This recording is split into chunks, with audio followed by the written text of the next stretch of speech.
Welcome back, everyone. We're starting now. This session will be comprising of two presentations, so I would request our speakers, Dr. C. Anantram and Ms. Megha Soni, to please join us on the dais.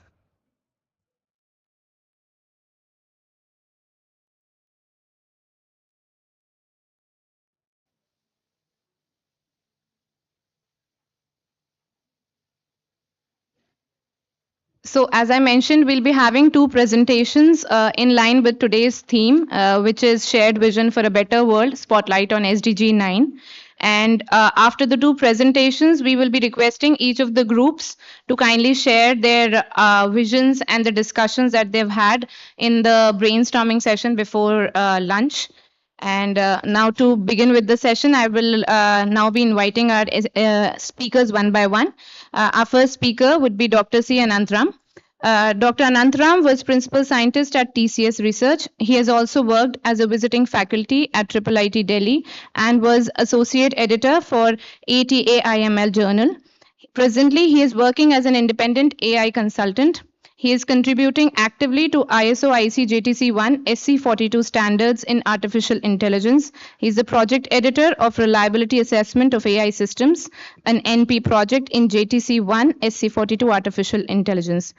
Mr. Anantram will be presenting on sustainability and AI. I request Dr. Anantram to please make his presentation.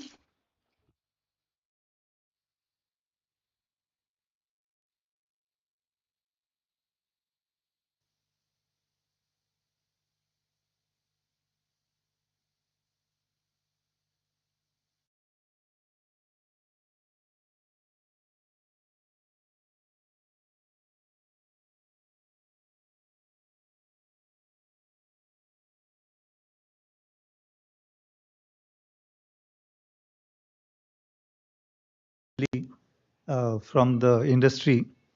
I was working in TCS, and we got involved with SC42 and its Indian committee, LITD 30. The committee is very active, and we are contributing actively to standards under the guidance of BIS. And recently, we attended the plenary.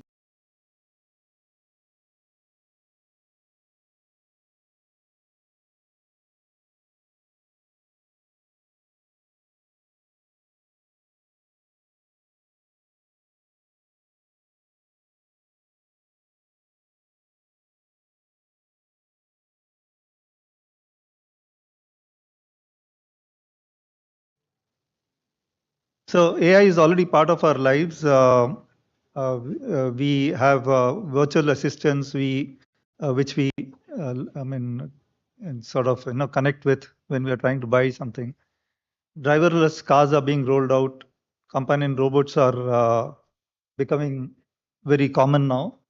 And of course, all of us know about ChatGPT. We have been using ChatGPT, and there's a lot of possibility of using ChatGPT in various businesses, and a lot of businesses are doing such things. Now, we'll talk about two areas. One is AI for sustainability. How can we use AI to make our lives sustainable? How do we make it useful in our lives and sustainable for various activities which we are involved in?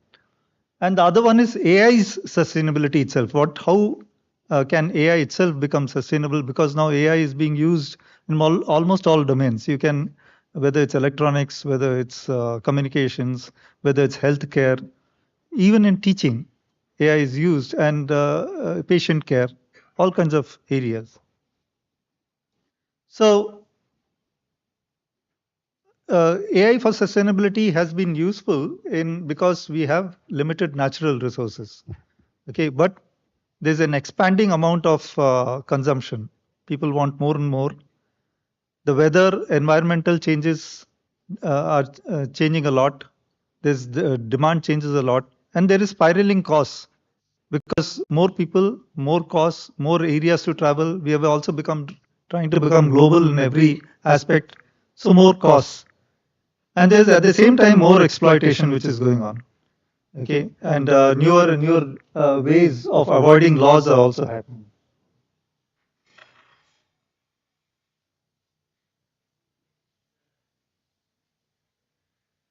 So I'm trying to be sustainable myself. So AI sustainability, whereas AI itself takes a lot of power, lot of energy, lots of resources, lots of computing power, and that requires a lot of energy. So are we sustainable? While we use AI for sustainability, are we sustainable ourselves or not?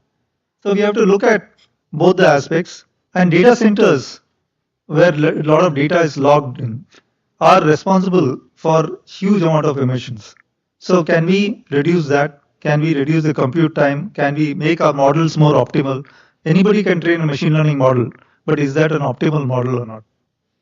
So AI has accelerated further use of data centers, and more and more future solutions will make AI's requirement more, and that means more compute time, more power, more air conditioning, more coolant, etc., etc. So let's start off with AI for sustainability. When we have various situations, we get lots of data, we get a lot of inputs, and we want to analyze all that inputs, right? Humanly, it is not very possible to analyze that inputs because you got vast amount of data, and we need to gather insights from that very quickly.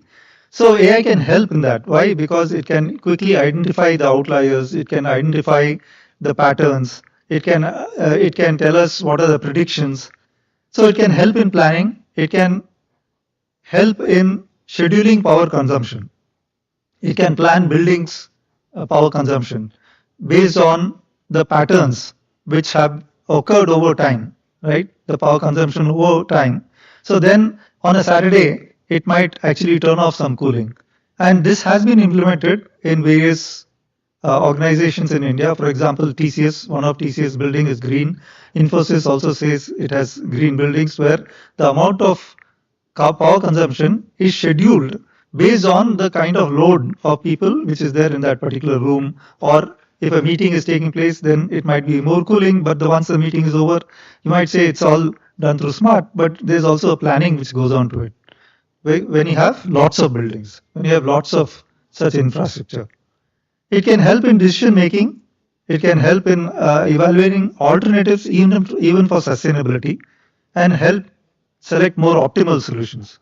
And monitoring activities like camera, video, and images to make best use of resources. I'll give an example of all this. So, this is a project which TCS did in Singapore for senior citizens monitoring.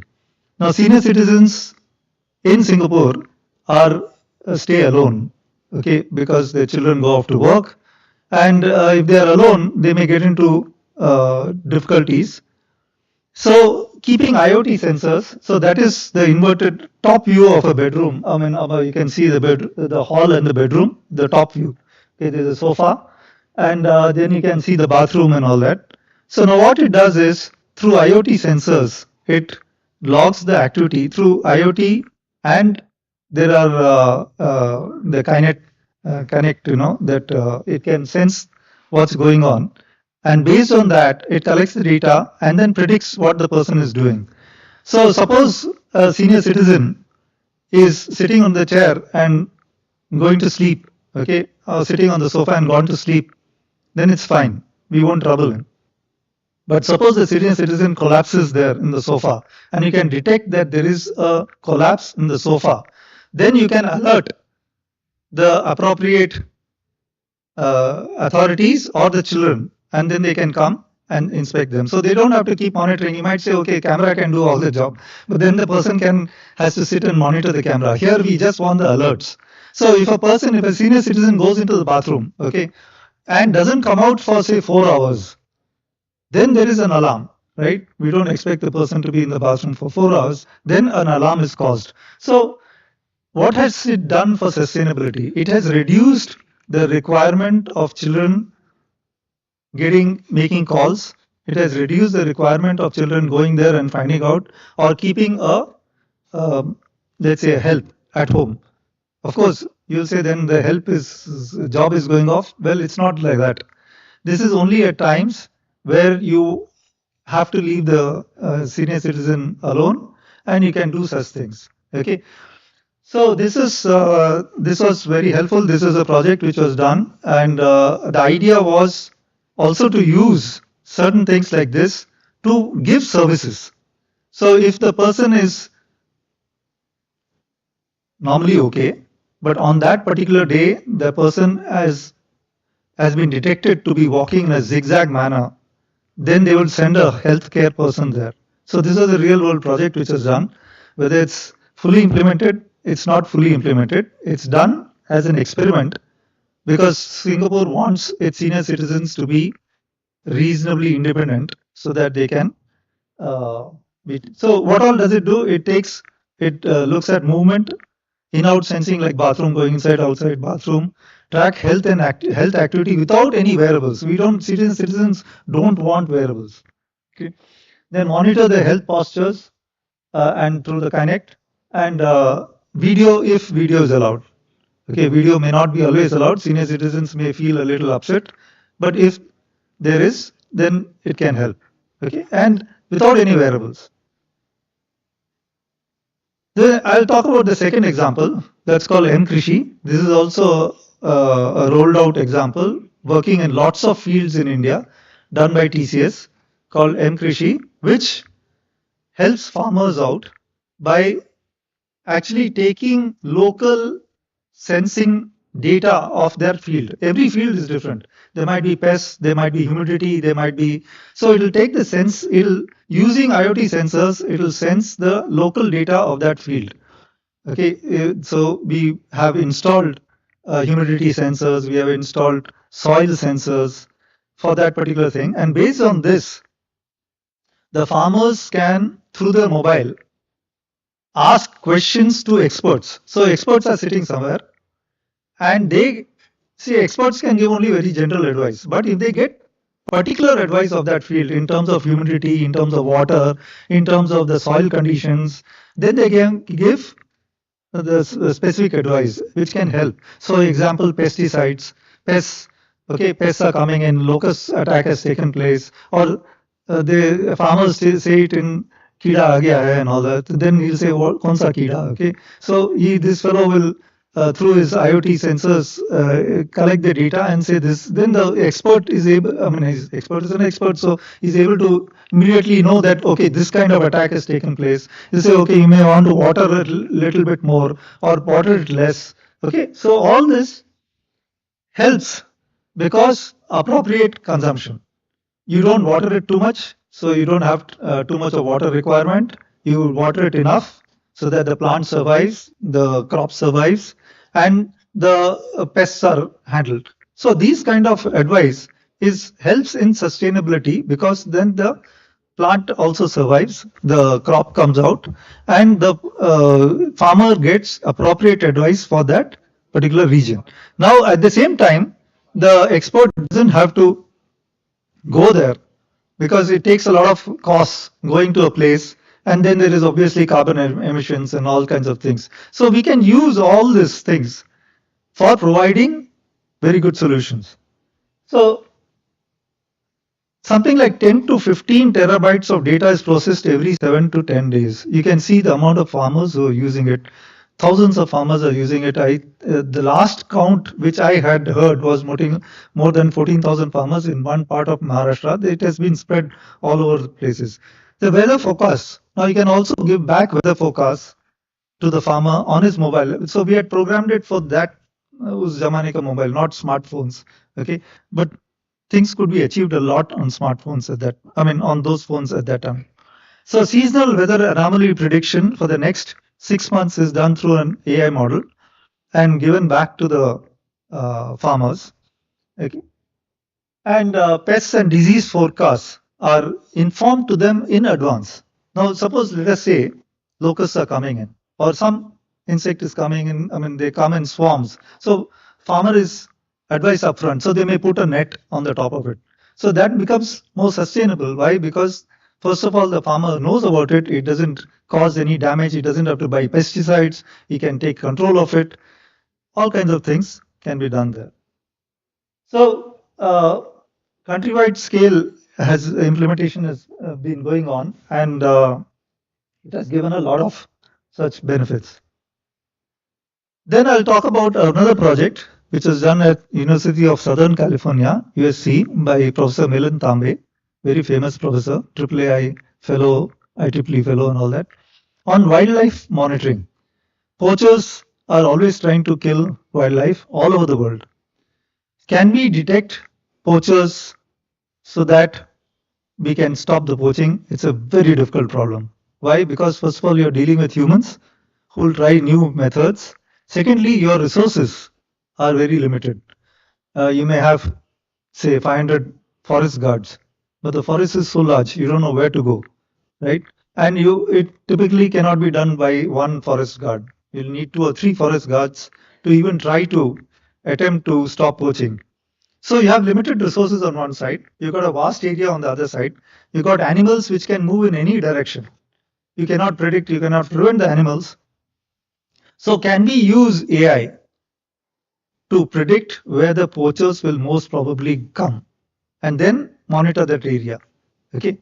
So they have done this project and implemented it in lots of places around the world, especially in Africa, and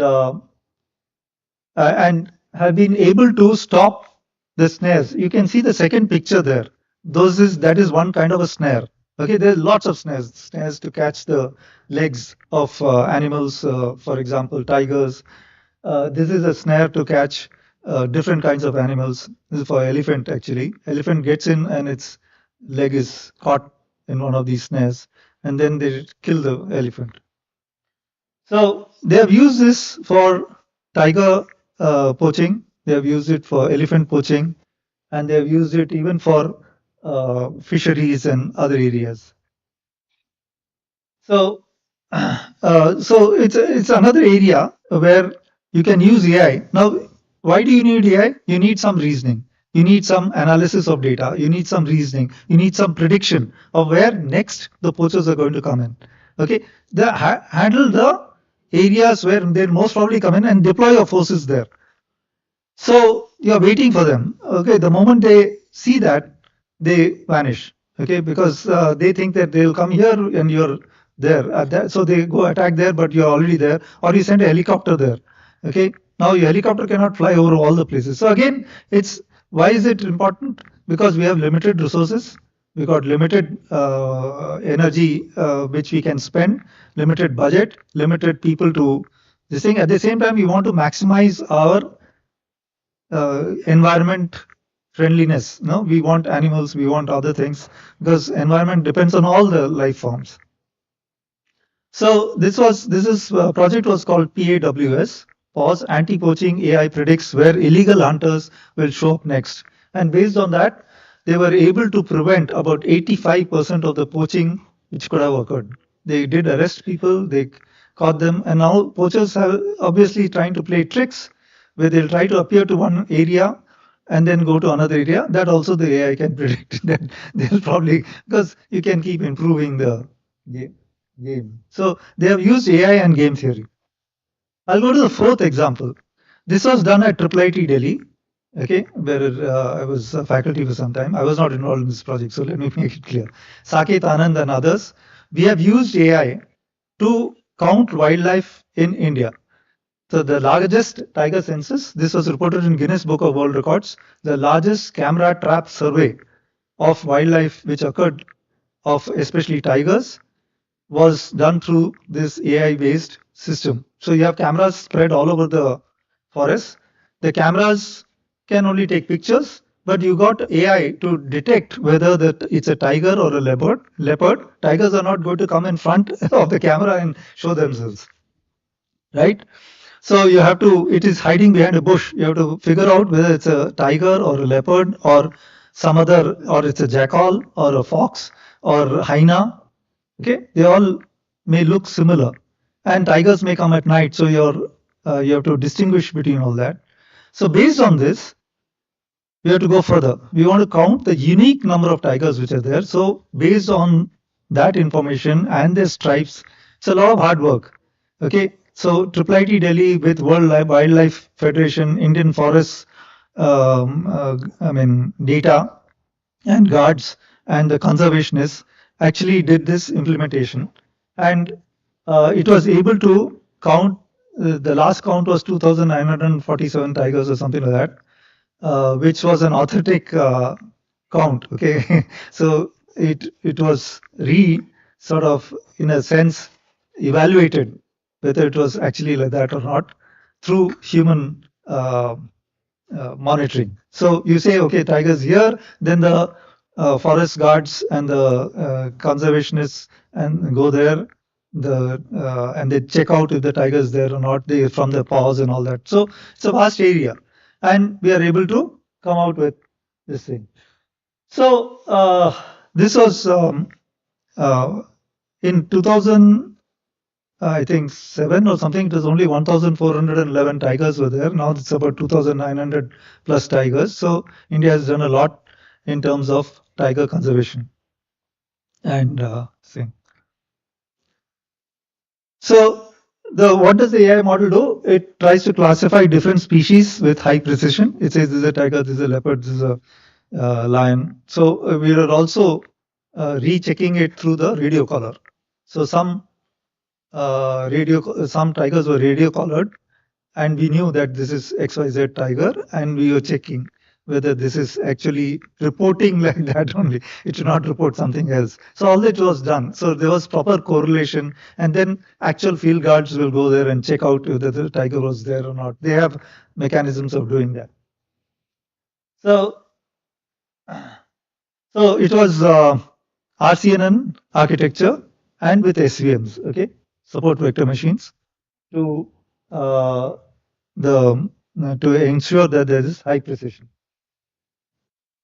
So it was able to classify 38 different species found in the Indian forested regions, and that was really good. It was cameras were spread over 26,838 locations and covering 121,000 square kilometers. So that's a lot, and we don't have so many forest guards who can do that. And tigers do come at night, so you can't have a forest guard waiting there trying to count it.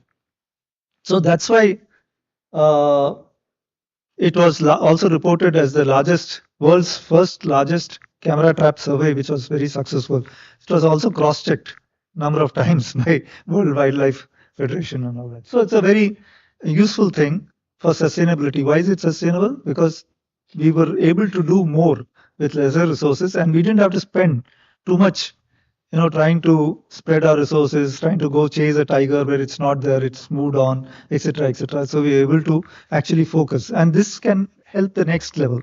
That is, that okay, there's a tiger, there are cubs there, then we can actually sort of, protect that area or provide water or something like that. So now I'll go to the second topic, which is AI sustainability itself. Is the AI itself sustainable? We have all of us are using AI in some form or the other through our shopping and other things. Google Maps is using AI, trying to tell us go this way, go that way. All this costs. There's always a cost. So is it sustainable? Just some statistics: 955 tons of carbon emissions is because of AI, and car was only 65 tons, and human life itself is generating 6 tons. So 955 tons of carbon dioxide, when CO2 equivalent, is being consumed by AI, just AI. Out of which GPT-3 is 502 tons. We all use ChatGPT. We are using GPT-3, GPT-4 now. And how much, the more we use it, the more its servers are under load. So 502 tons of carbon equivalent we are contributing this large language models. Gopher 352 tons, OPT, Bloom 25 tons. The energy consumption from AI-based models, you can see, is 1,287 megawatt hours by GPT-3. Okay, and 955 tons global emissions, 502 tons out of which is GPT-3, and 1.3 gigawatt hours is the kind of energy consumption. Also, what are the goals? We want to reduce the water consumption. okay, reduce the emissions, and improve, say, the risk. I mean, improve the social management, reduce the risk, and monitor compliance with various standards which are coming up about emissions. So, what are the areas? Is energy efficiency, smart farming. I covered some of this. Renewable energy, water management, waste management. All this we can improve a lot by doing with AI. At the same time, we have to see that the data centers itself can can be sustainable. So green data centers is the new concept, or it's also happening in India. In fact, PhonePe has uh, in production a green data center at Mahape in Navi Mumbai. It, as you all, we all use PhonePe. It has got 3.2 crore offline merchants and 40 crore users. Okay, and they have their data center with liquid coolant. So the special liquid coolant, which is bought from Shell, and with Dell and NTT, they have tied up with this facility where they're immersing their servers into the coolant so that you do have lesser amount of air conditioning requirements. Some of the other players are trying to do it deep underground. Deep underground, the temperature is much lesser than on the surface. So if you can do it deep underground, then your air conditioning requirements, water requirements are much lower. So these are some of the things where lots of work is going on. So you got direct contact liquid cooling, liquid immersion cooling. Infosys has also been doing a lot of work in this direction. Okay, now coming back to standards. So the UNESCO has some initiatives in sustainability, and we attended it during our plenary in Paris. We went to the UNESCO headquarters, and we attended their session on sustainability. They were talking about Finland being 95%, 97% compliant, whereas some countries in Asia are 4 to 18% compliant. We noted that. Okay. So this is the kind of we have to change the mindset also. But at the same time, it is an important problem that, and we may have to also uh, publicize our sustainability efforts a lot more. So there is direct impact, indirect impact, all kinds of things. I'll just go to the ISO's work in this direction. So ISO IEC JTC1 SC42, on which for which LITD 30 is the mirror committee, is also working on environmental sustainability aspects of AI systems. Okay, it's a project which is going on. It's a technical report right now, and we are looking at various areas where this sustainability is important to address, and obviously large language models, and not just that, can we do can we move some of the computing to edge computing? Can we make it federated learning, etc., etc.? Can we have optimized models? So these are some of the things. So these are the various, I mean, the scope of the project. I mean, various areas there where we want to look at energy, geography, water, carbon, waste, cooling, okay, consumption. And these are the various aspects. Like you have the AI ecosystem aspect itself, the system life cycle, the supply chain, AI system supply chain aspect, and other aspects which are there. So every part of this will be sort of addressed at some point of time.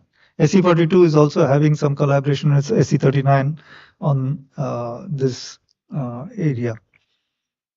So the approaches to reducing AI systems environmental sustainability is look at the AI system ecosystem, the AI system life cycle, look at the system supply chain, and look at each of these things in more detail at some point of time. Initially, we'll try to address at the broad level, and then we go down to more specifics. So in summary, sustainability is a very important and aspect for all our lives because it affects us, and AI systems are directly impacting it. Not only they are helping it, but at the same time they're also causing concerns. So a lot of this area is really very hot. That is, if you look at AI and sustainability, it's really hot. It impacts all of us. A lot of work is happening, and the benefits are very significant. So thank you very much, and thank you for giving us.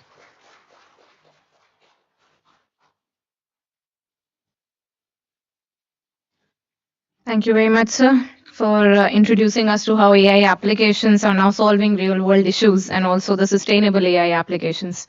Next, we have with us Ms. Megha Soni, Head Lighting Application and Specifications from Signify Innovations India Limited. She holds a Bachelor of Technology degree in Electrical from Kurukshetra University. She has 20 plus years of professional experience in business operations, team management, lighting design and application, product management, and marketing. She is currently working with Signify Innovations and is responsible for handling lighting application and specification sale for Greater Indian market.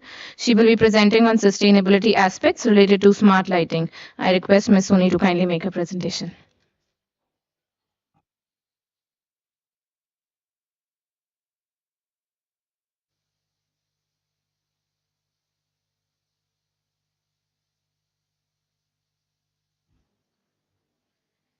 Thanks, Meghna. The moment I share my experience, my age also gets revealed. That's the. Okay, so good afternoon, everyone. I know it's a post lunch session, but still, I would like to keep you all engaged. And after such an insightful presentation by Sir, I would like to share a few insights from a lighting industry perspective that how we are from a lighting industry are trying to maintain a balance between sustainability and the smart lighting. I'm Megha. As Meghna said, that I have 24 years of experience now, through and through in lighting field. I started with a design engineering from that field, then moved into product management, product development, so a varied fields. So I really say that I'm lucky enough to see the transition happening in this industry. From conventional lighting to the smart LED lighting, now to connected lighting solutions, I have seen that transition happening in last 24 years. Now, the topic which was shared to me is really very wide. We are talking about sustainability. We are talking about smart light.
Now, in this journey, if you look at that, it's a 125 years of legacy from where we started with the normal conventional GLS lamp.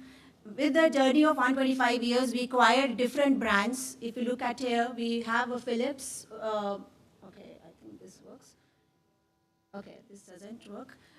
So the Philips brand, or if you look at the True Li-Fi, the Interact. So if I give you a small example, if you can compare it with Facebook and Meta, similarly, we as a brand we are Philips, and as a company we are Signify Innovations.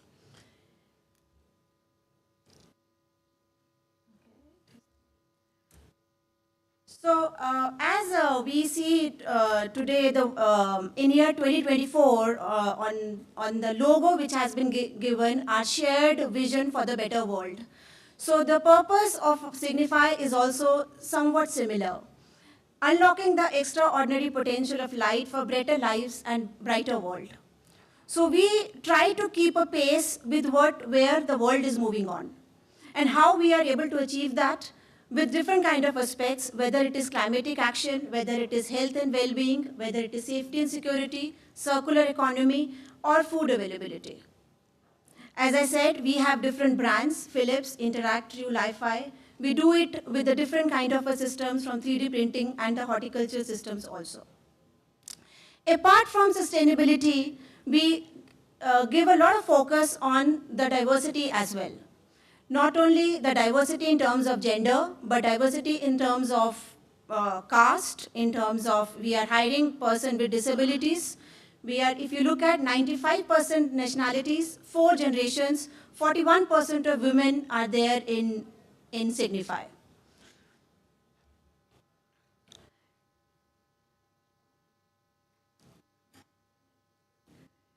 Now, when we are saying sustainability, so what is exactly the climate change? So just to give you a small base, when we talk about climate change, then we normally say a long-term changes in temperature and weather conditions. We all are aware of the climate changes which are happening. The last 2011 till 2020, it was the worst, in 4 decades, the worst climate change which happened. Now, the carbon dioxide and methane gases are the 2 main gases which are contributing in this climate change. Where exactly? Clearing forest for agriculture can also cause the release of carbon dioxide, and livestock is a leading source of methane emission. So this is worrisome, right? We talk about scope 1, scope 2, scope 3 kind of emissions in the environment. The scope 1 basically comes from the factories. The scope 2 basically comes from the electricity which we consume. The scope 3 is basically, I would say, downstream or an upstream activities, the transportation which we use to transport material, the products which we use in our daily lives, that result into scope 3 emissions in the environment. So the emissions are divided into different scopes, and then we have to really tackle this scope 1, 2, 3 in a different manner. Now, what role does a lighting play in global greenhouse gas emissions? I would like to emphasize on these figures first. If you look at 7% of lighting consumes of all electricity globally, over 2% lighting accounts for more than 2% of the world's greenhouse gas emissions. 40% lighting can represent up to 40% of electricity bills for a city. So you can very well imagine that the lighting really contributes or really takes a lot of electricity or energy in the entire activities. What we from a lighting, if you look at the statistics, if you look at this figure, up to 50% electricity savings with standard LEDs compared to conventional lamps. Now, we can go to up to 80% of energy saving if we go to a smart LED solution. And additional, we can go another 60% of energy saving with an ultra-efficient LED solutions with the connected solutions. So one is we started from conventional, we moved into LEDs, we moved into a standalone connected, means you use a sensor, you just switch on and off. But the moment I connect the entire building in one connected solution, another 60% of electricity saving, we can do it. If you look at the statistics, eliminating 420, I know it's very difficult to memorize these figures, but just to give you a perspective, that how much we are saving when we move towards such solutions. 420 million tons of global carbon dioxide emissions, reducing 870 terawatt hours of electricity consumption. $132 billion, the electricity cost gets saved the moment we go to a good LED lighting solutions. We, as I said, that Brighter Lives, Better World 2025 are new sustainable goals. We heard Sir was talking about SDG 9. So we have our own targets we have taken as our sustainable goals. We were talking about carbon neutrality till last year. But from now till 2050, our target is to become net zero. So when I'm saying net zero, then it means that whatever carbon dioxide emission we do, we would absorb it also in a similar way. So it's a net zero emission in the environment of carbon dioxide. But it is a 2050 target, but what about next year or next to next year? So doubling positive impact on environment and society, double the pace of the Paris Agreement, double circular revenues, brighter lives, and sustainability is not only energy efficiency or reducing the carbon dioxide. We have to look at various parameters in which the diversity also comes into factor. So women in leadership to 34%. So this is our personal, as a company, goals. If you look at what we are doing additionally, other than providing energy efficient solutions or connected solutions, we have moved into plastic-free packaging. 8 million tons of plastic end up in oceans every year. So any of the consumer, as a consumer, if you buy any Philips products in a market, it will not have any plastic packaging. We are plastic-free packaging now, and not only in consumer, we are trying to do it everywhere in our professional solutions, in projects also, wherever we provide our solutions, we are not using any plastics. Okay, I think a small video. I would request to. Our world faces many challenges caused by demographic change, urbanization, climate change, and resource scarcity. 10 billion people will inhabit the Earth by 2050, 2/3 of them living in cities. Climate change and increasing waste threaten our planet.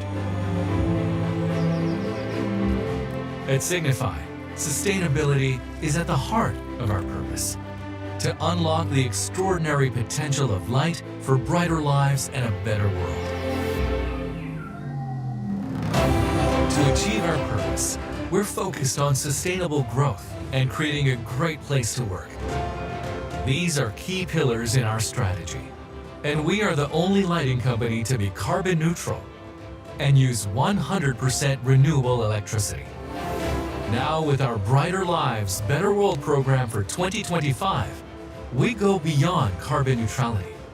We're doubling our positive impact. Climate action means we'll double the pace of the Paris Agreement, so we achieve the 1.5 degrees Celsius scenario over our entire value chain 6 years early. We're doubling our circular revenues. We're doubling our Brighter Lives revenues to benefit society with lighting to increase food availability, safety and security, and health and well-being. We will advance our commitment to diversity and inclusion and double our percentage of women in leadership. As we look to double our positive impact, We're using the UN Sustainable Development Goals as our strategic compass. And we're focusing our efforts on the 6 SDGs where we can make the biggest impact.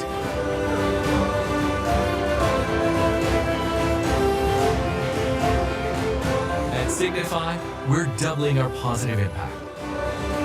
This is how we're contributing to brighter lives and a better world.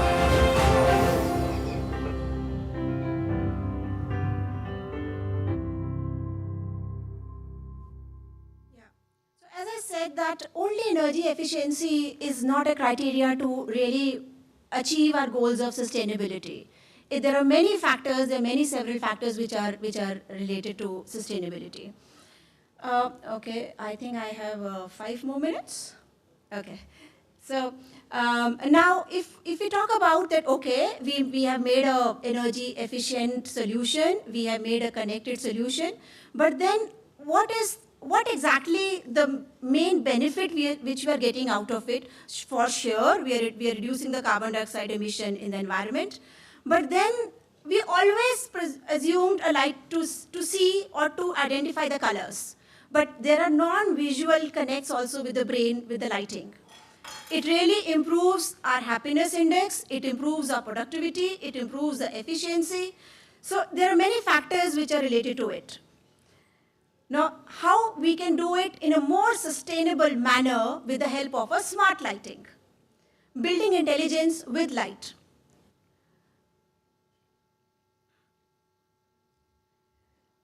If I say that building intelligence is with light, what exactly it talks about? It talks about sustainability, energy. I save energy out of it, a flexible workspace, health and well-being. How a good system or a solution can really improve the efficiency or productivity of an employee. If you look at any office application, if you look at, if I'm using a conventional, just to give you a perspective, if I'm using a conventional maybe of 70 watt, I would use an LED of 40 watt. If I use connected, a standalone sensor with it, I would use 20 watt. But if I combine everything together and make a building and connect it with a building management system, it would be approximately 10 watt. So you can really see that how much is the energy efficiency can be achieved while using the connected solutions. Now, if I say a major use case of energy saving, I can use occupancy detection, I can use vacancy detection, high entry, daylight dimming. Beyond the lighting energy, to report occupancy status, to maintenance status, to run a schedule of circadian lighting. Circadian means as the day progresses, I change the color of the light from a white light to a warm light, and then you would feel that as if you are sitting under the daylight only. And then the third aspect is integration with the building management system. So this is just an example, a fixture-based sensing and control system. So office is not back to normal, it's better than normal. Post-COVID, we thought people were really reluctant to go back to offices, but then we are trying a level best to make it better than the normal which it was previously. Similarly, it is not only office, we are talking about different segments, whether it is an architectural lighting, industry application, it is a street lighting application or an office application, so it is applicable on everything. I'm not going to the figures side because it's the saving and how much carbon dioxide emission we reduce it, but then just in a very layman language, you look at from conventional 400 watt, if I go to a connected solution, it is 100 watt energy consumption only. So a lot of, I would say, significant amount of energy saving. I would just quickly run a 1-minute video where you will see how the integration, the connected solution looks like.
monitor what is going inside the building.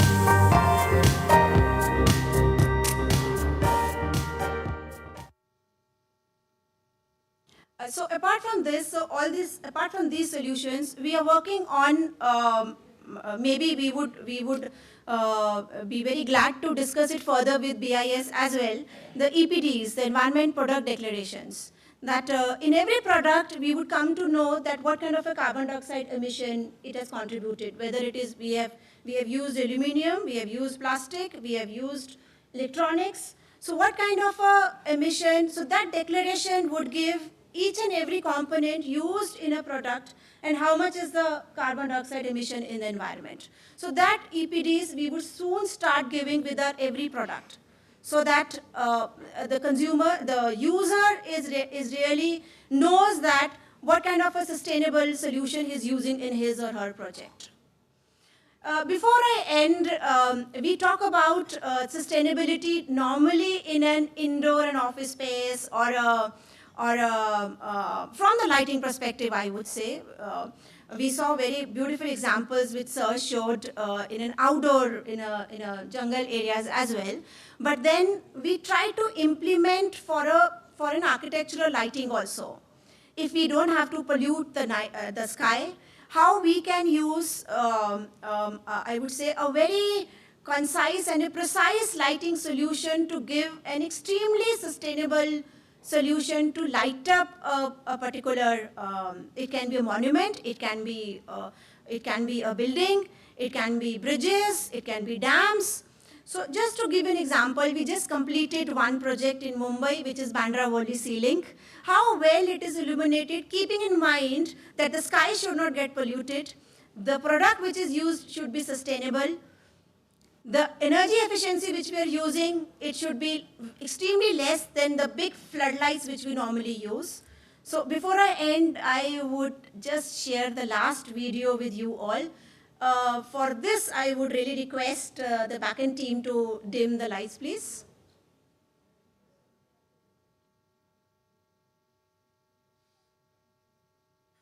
Thank you. The waterfront and make this structure the focal point to attract locals and visitors. Signify, the world leader in lighting, embarked on a mission to transcend the ordinary, to infuse the iconic Sea Link with brilliance like never before. Utilizing cutting-edge technology, Signify transformed the Sea Link into a mesmerizing display of colors and patterns, a true reflection of Mumbai's vibrant spirit and boundless energy. Through a meticulous selection of RGB floodlights and direct view nodes, Signify crafted a lighting spectacle custom-made for Mumbai's unique ambiance. With 20,000 direct view nodes strategically installed and tailored to withstand the city's natural elements from swirling winds to salty sea spray. And achieving all this was not an easy task. No problem. So this was just to give you a preview that not only in indoor spaces, in architectural or a facade lighting also, how we can use a sustainable solution and how we can really use a smart lighting to really give such kind of an, to lit up such an iconic structures. So I would like to end with this, with a note that as I said, that from Signify, our vision is also to really collaborate organizations and esteemed organizations like BIS who really work very closely to make this world a better place, to really make standards which can really improve the quality of lives of people. So our vision is also in a similar way, that we would also like to collaborate together and work to make this world a better place. Thank you so much.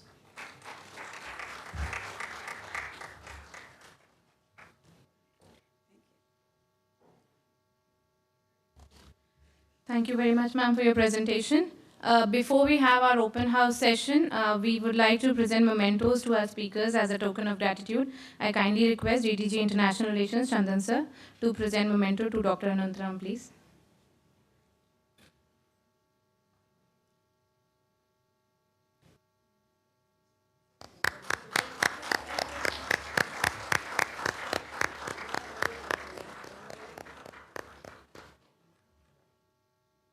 Thank you, sir. May I now request DDG Standardization, Rajiv sir, to present a memento to Ms. Megha Soni, please.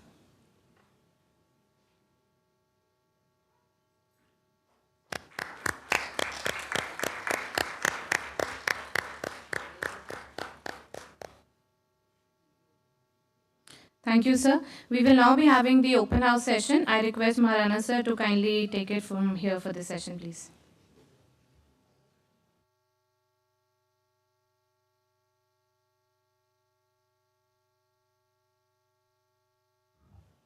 Thank you, Meghna. Uh, Thank you, distinguished speakers, for this enlightening uh, presentation. I would just like to mention that in the morning we had a brainstorming session on the best industrial practices for addressing sustainability. So we have with us our industry representatives and experts from industry associations as well. So we would have an open house discussion, and also in that I would first like to start with the groups that who have made some suggestions to address sustainability in a standard that we propose to develop in different sectors.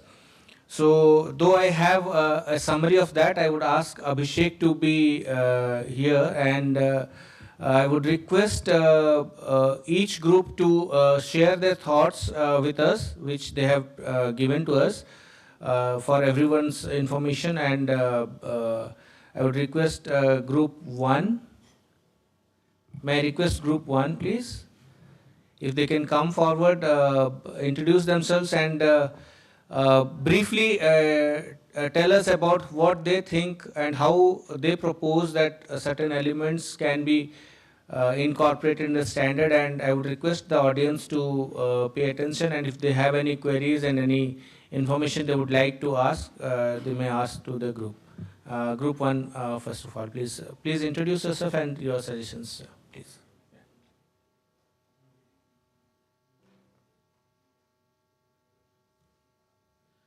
Hello everyone. Myself Naveen Jain. I represent Cargill India Private Limited. Hi everyone, I'm Chitrat. I'm from Technical Regulations Department at Panasonic.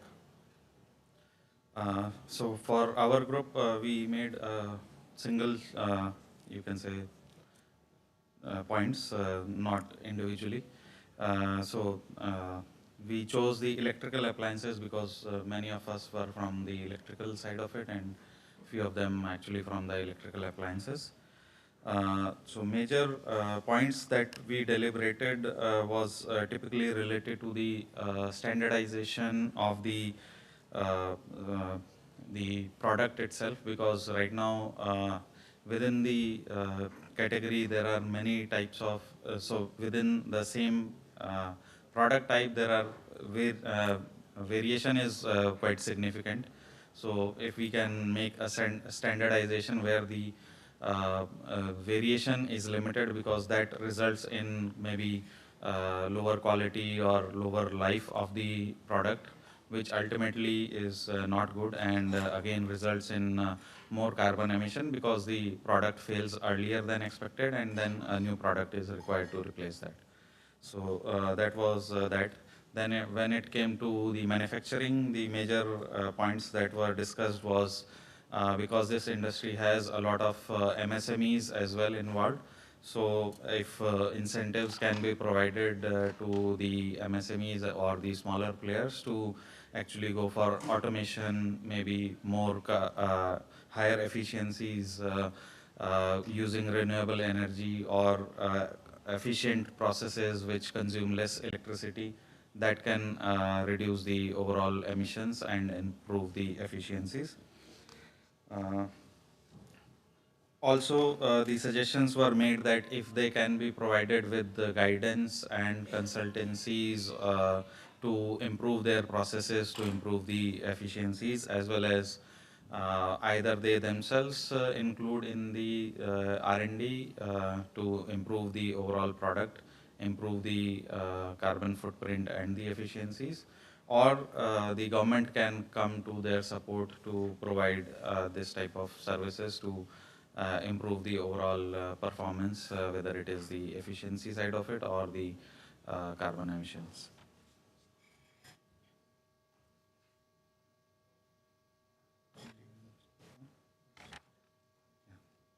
So yeah, these would be, we would say, the major points of discussion. Another aspect which came to point is the waste management. So there were certain suggestions like incorporation of QCs for specifically the small and medium enterprises from the start of the manufacturing process itself. That will reduce the rejections, improve the efficiency of the product, and reduce the overall wastages. Also, in case there are a lot of chemicals and waste disposals required in such production facilities, then there could be certain suggestions, including reducing the chemicals involved. Also, maybe the waste disposal be taken care of by the government, local authority, or some sort of a government arrangement, because as of now, the waste disposal or this pollution control has not been that effective in our country in practicality, although on paper we have DPCC or the pollution control boards and things like that. So if that can be somehow as a new measure or a new method, if that can be evolved, is one suggestion that we thought of. Any questions from the audience side, if they have any suggestions? Because they have particularly catered to the need that they felt in the appliances sector.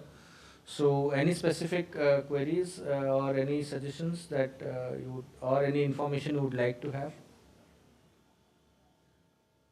May I have one Sure. Yeah. input from you, sir? How do the appliance sector looking at this end of life cycle management of all these appliances? Because there are so many things that after the end of life, especially during this Diwali, जब कबाड़ खाली होता है तो ये सारे पुराने सामान निकलते हैं, तो इसके लिए is industry thinking on that segment, how to collect back or recover materials from them and anything like that? Good point. Actually, ये थोड़ा सा शायद आप कह सकते हैं मिस भी हो गया था. So we thought about it, and again the concept of reduce, reuse, and recycle. So उसमें reduce and recycle, we thought that the companies can engage some sort of authorized agents or some companies who can collect on their behalf, and if required, if the fault in that particular equipment is limited, one or few, let's say, components need to be replaced, such companies can do that. They can procure those original ones from the company itself, refurbish them, and then resell it in the market with the warranties and things like that. Other is to have the recyclers also attached to them, who will collect this equipment, maybe break it into the parts. Some of the parts would be usable and some will not be usable. So it will be the responsibility of this recycler to actually segregate these two things. And those which are usable, maybe they will go back to the company or the OEM.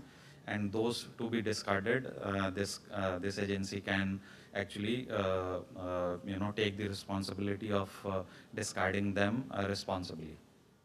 Okay, so thank you so very much. Can you just please read out the names of the people who have participated in this? Yeah, sorry. So we missed two people. So myself, Naveen Jain, Chitrath, then Guinea from EMA, and Mr. Saurabh from Samsung. So we were four. Okay, thank you. A big round of applause for the group, please. Thank you.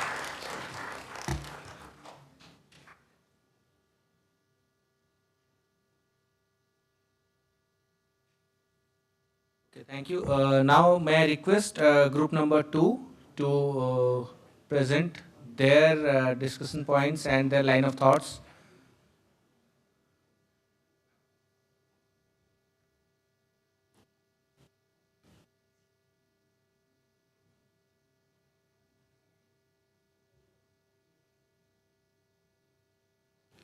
Please come on stage, ma'am. Thank you.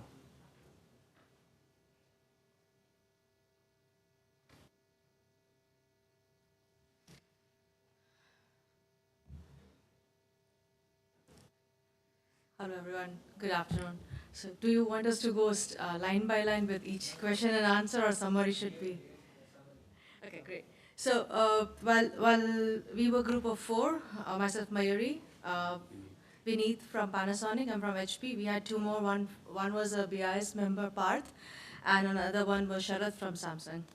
So our main submission that we would like to emphasize is that standardization is important when it comes to smart manufacturing, because when we follow as an example for India, if we follow the Conformity Assessment Act overall, then it is easy for us to have the products in India for that standards and to be in the market easily, because it is very, we can say it's safe, reliable for the Indian customers.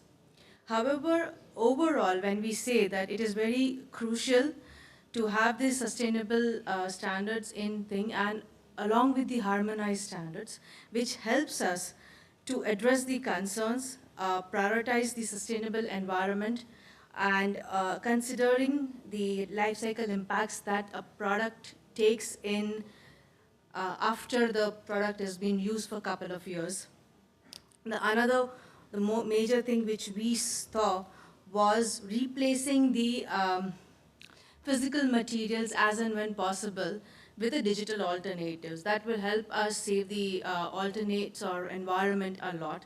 Because if we take an example of papers, writing on a paper, you need to recycle. We spend n number of amount to recycle a paper as well.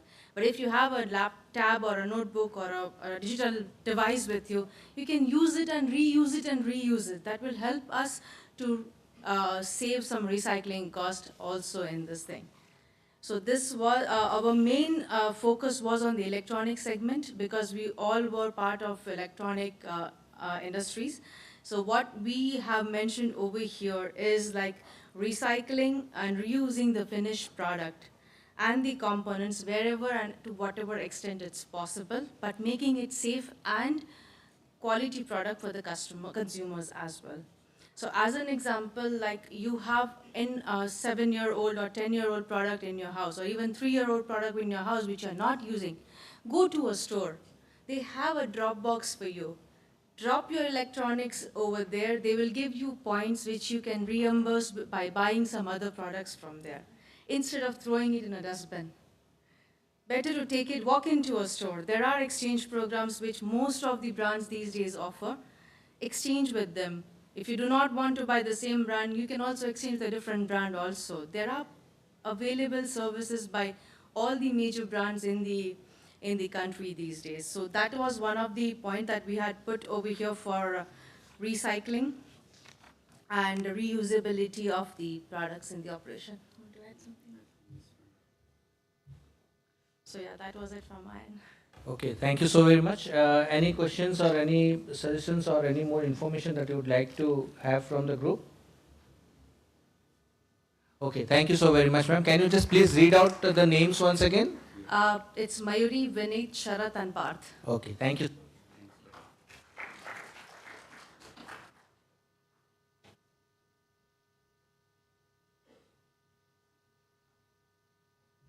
May I request now group number 3 to kindly inform us their findings and suggestions for standard. Group number 3, please.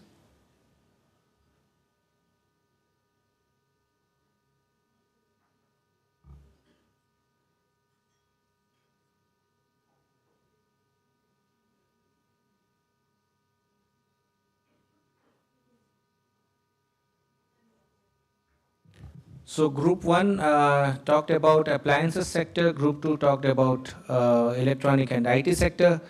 Now I would request group 3 to also inform the sector in which they have prepared the inputs to be shared, please.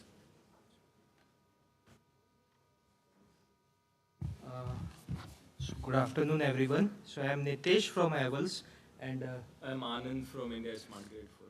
so basically we are also having a group of 5 people. So 3 have left over there, and we have also touched about the part about the electrical and electronic appliances, because we are using it in our daily to daily life activities.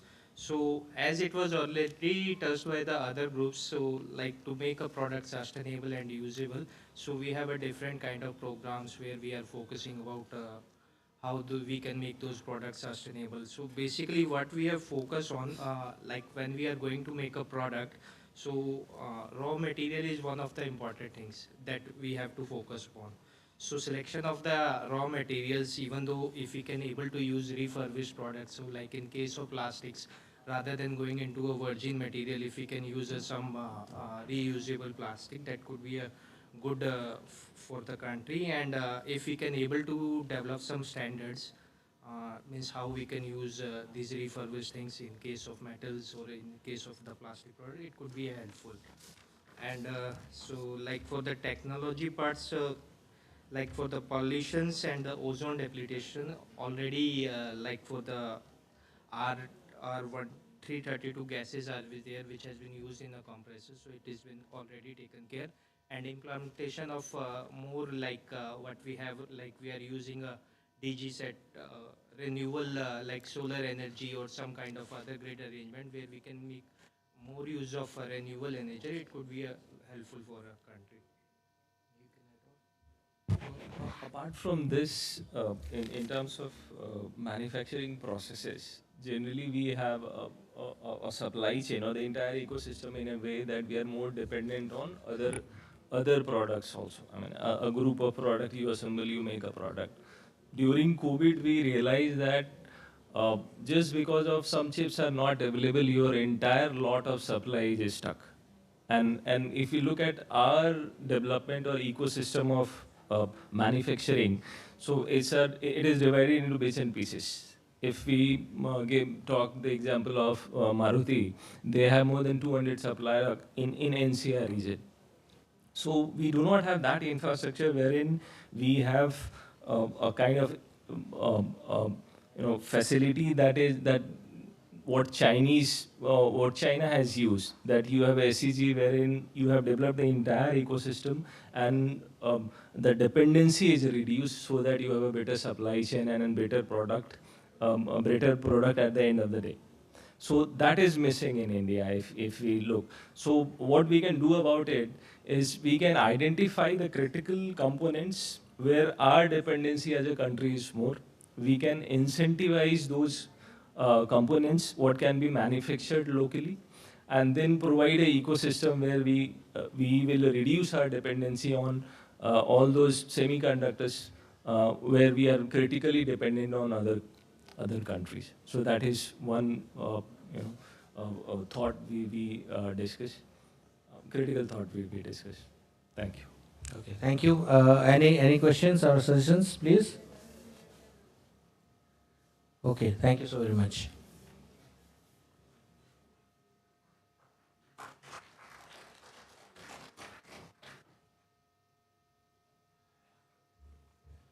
So, may I request group number 4? May please come forward and present their findings to us. Okay, please come. You may also mention the sector that you have addressed specifically and your suggestions for incorporation of certain elements in the standard.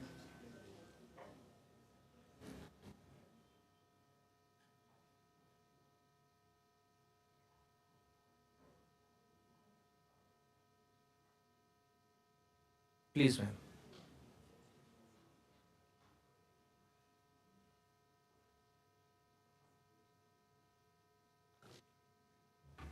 Hi everyone, I am Yogesh. I represent Havels.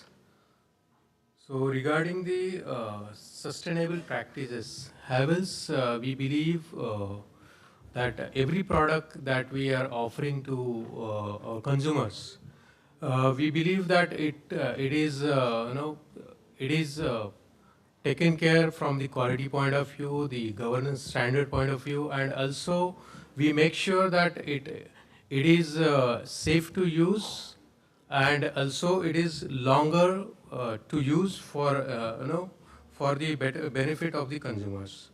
So not only on the product, usage or the product life cycle, but we take care from cradle to grave for the product in terms of sustainability. So using the raw materials, I'll specifically talk about the use of safer materials, the use of ROHS and REACH compliant materials. So we are following it, and other manufacturers also should consider it, and using the ROHS and REACH compliant materials should be promoted. Instructing supplier to use ROHS material in their inputs and during the process as well. We get the warranty from all our production or supply partners for not using the hazardous materials in as an input and during the processing of the materials. Secondly, the usage of raw materials or waste of materials. So reusing the materials, and secondary RM for non-critical components. So whichever material we are reprocessing, we use it for non-critical components so that the overall functionality doesn't get impact, as well as we are able to utilize the materials to the fullest. Secondly, use of virgin material with some smaller percentage of recycled or regrind material. That could also be helpful in ensuring the secondary raw material or reducing the wastage. Using the alternate or renewable materials. So many materials are scarce in nature, so we always try and promote the use of materials which are available in abundance. For example, another thing is instead in place of thermosets, which are hard to process and can be processed only once, we promote the use of thermoplastics, which can be recycled and used multiple times. Secondly, avoid or minimizing the use of scarce material. As I mentioned, we promote use of polypropylene as much as possible in place of polycarbonates or ABS. Secondly, the challenge here, in terms of the understanding the carbon footprint of our manufacturing processes or our raw materials, that is a crucial thing, and we have taken up at Havels the life cycle assessment from cradle to grave for all our products. And the challenge that we are facing here is the MSME manufacturing partners that we have. They have very little understanding about the life cycle assessment or the carbon emissions.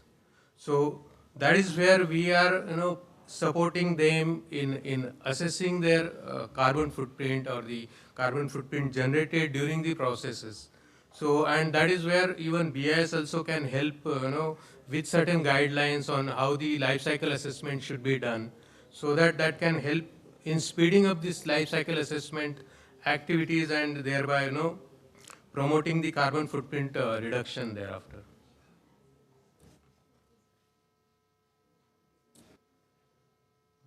So most of the point is already been covered by Mr. Yogesh. So I add few more points regarding how we can use standards in sustainability and reusability. Oh, in safety and health, so how we can use standards. So just for an example, right now, whatever the standards we are already written and we have adopted from the international body. One example like ambient temperature that we have directly been taken from the other standards, IEC standards.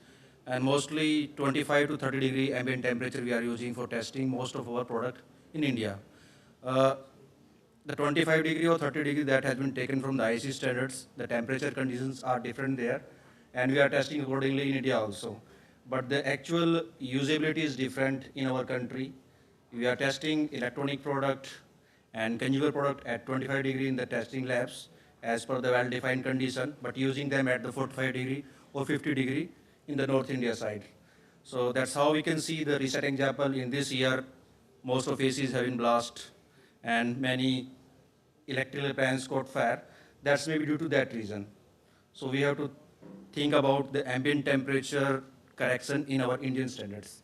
That's what my thought about the testing and standards point of view. The second thing for the repairability and reusability, discourage the planned obsolescence and encourage the repair of goods through the policies. as of now, the many electronics product, it's a fashion in today's time that new mobile or new device has came, and within the 2 year we just change it just for the sake of getting the new device. So that is increasing the electronic waste throughout the country.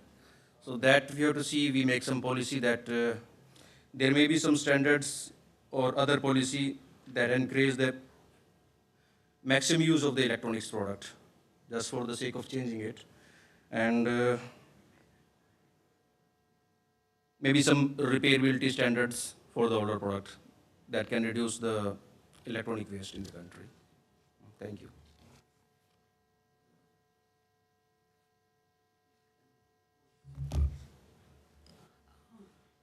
Hello, I'm Sangeeta from Deki Electronics. I'm from material side. From material side, actually, Mr. Yogesh already covered all the things.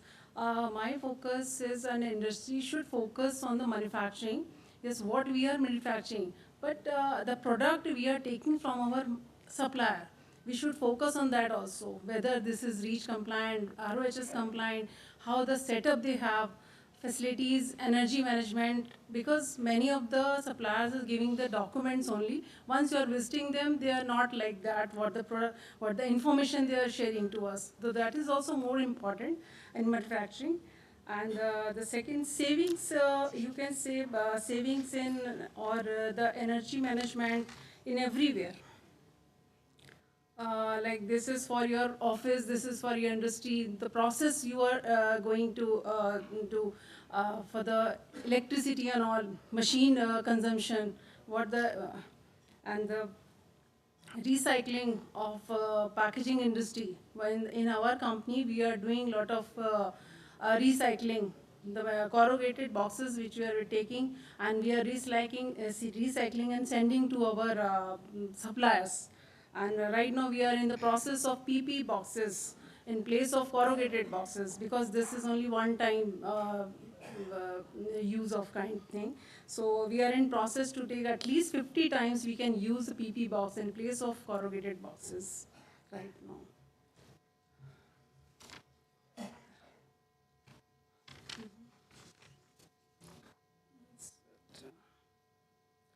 And for the energy, renewable energy, I think we should all focus for the solar energy on all. Oh, thank you so much.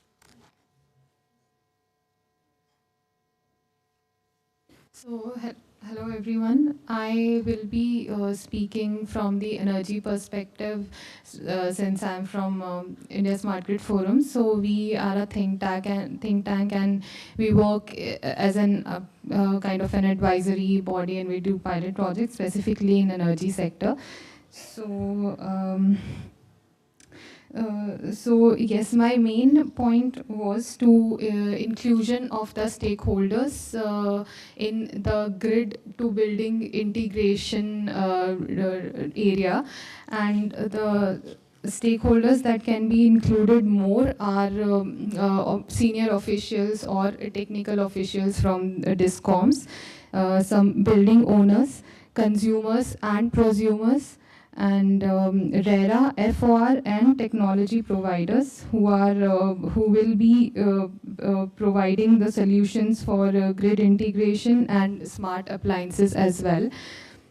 And the solutions that can be integrated in that area can be energy efficient lighting, better insulation in the buildings, smart inverters, and obviously SRT-PV integration, not just SRT-PV but other DER integration as well, and efficient cooling and BESS for it as a replacement of DG set. So all the stakeholders who are involved in these specific domains can be made part of the committees. And recently, I think last year only, BIS has issued regulations on buildings. So keeping that in mind, we can include these stakeholders. Thank you.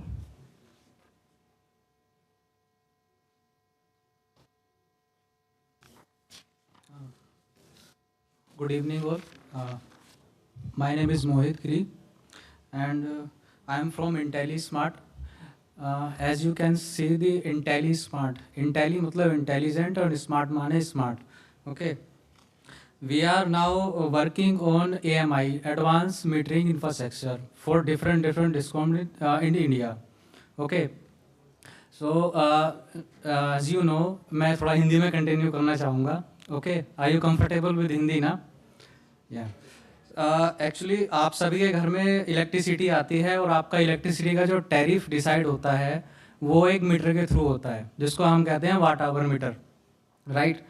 हम लोग जो हैं उस watt hour metres पे काम कर रहे हैं. हम जो हमारे डिफरेंट डिस्कॉम्स हैं स्टेट्स के, हम उनको एक नॉर्मल मीटर्स की जगह हम उनको एक एडवांस मीटर दे रहे हैं, एक स्मार्ट मीटर दे रहे हैं. The smart meter who can able to decide their own decision, which we will integrate with it. Okay. ये हर मंथ के एंड में ऑटोमेटिकली आपकी जो रीडिंग्स हैं, आपकी जो बिल कंजम्पशन है, वो ऑटोमेटिकली अपने जो ग्रिड सिस्टम है, HES सिस्टम है, एडेंट सिस्टम है, उस सबको हैंड ओवर कर देता है.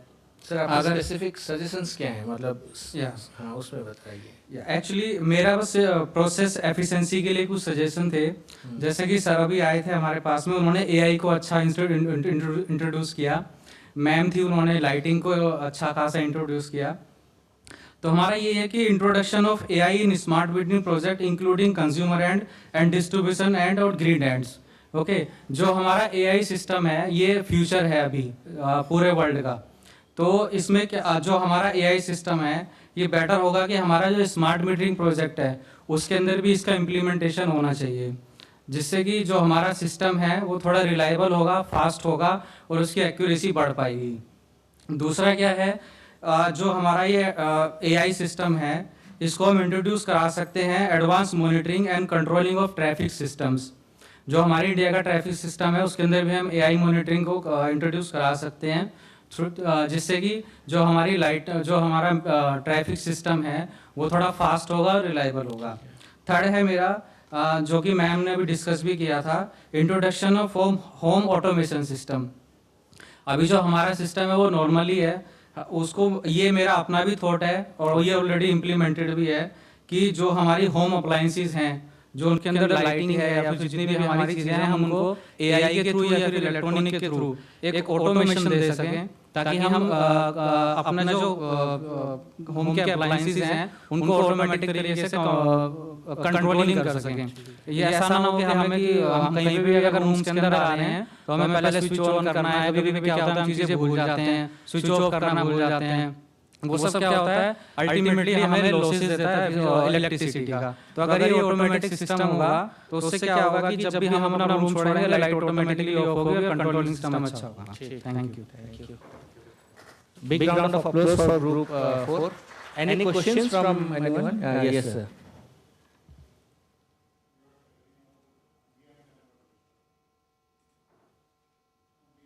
Yes, sir.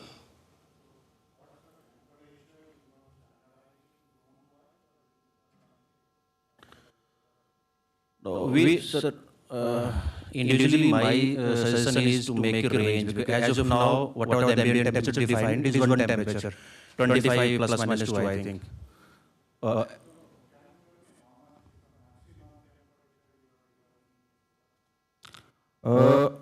I'm referring on an average, I'm saying, sir, because that's my personal experience from the last. No. What's your policy? 24 product, 24 hours average. How much temperature you are considering? You are telling North India is more high temperature area. My reference was about the testing ambient testing standards. Because in standards, whatever the testing temperature written is 25 plus minus 2. But the actual usage of our product is your temperature test all these things you are telling. But product you are designing such that it is sustainable to North India. What's the temperature you are considering? If you consider higher temperature, it will be a cost. Yes, 45. How much is that? Because BIS is telling. What IEC is telling, BIS is much higher. Yes. So whether you are considering that? For portable device, it will be different. And if somebody purchases it from lower temperature zone, and it will be coming to northern India. So That's okay, sir, but whatever we are following right now, that's not enough, at least for the testing wise also. Whatever the temperature, the product we are testing, that is not sufficient, whatever the actual condition we are using in our country. That's why there are the more failure products. I will give you one or two example of my personal experience. I was working in Philips for last 10 years. Whenever the testing was, I was doing testing, so the lighting we were testing and the ambient temperature on the 25 degree. At the initial times, 10 or 15 years back, the return of the product was very less because the temperature, yearly temperature is increasing. 15 years back condition and now the 5 year back condition of the project, today's condition is different. Earlier the product recall were very less, but nowadays the product recall from the market, the failure product, that's very high. Why? Because due to the ambient temperature in some extent. We are doing the actual testing at 25 or 30 degree, but the actual usage is at 50 degree in some part of the area. That's why the return is more. That's why I'm saying there may be some factor behind these more wastage, more failure of the product. So maybe we have to think in that area. That will be coordinated with either your design is not okay or the quality is not okay. We have to design for the today's actual conditions, sir. We are doing actual condition. That's yes. Environment. Actual environment conditions. That's why the failure will be less and the electronic waste generation will be less. So then if it is failure is high, the waste will be go on increasing. That's Yes. the thing. So you need lower, what's your goal? Lower cycle. Should design and test the or product higher life cycle. for the higher. Yes. Should design and test the product for the harsh conditions. Okay. That's Then it my will- take. It will be a costly. Then that is. We have to think in both the ways, sir. Otherwise, there will be a lot of back from the, Okay. a lot of burden on the environment, a lot of the failure that will occur.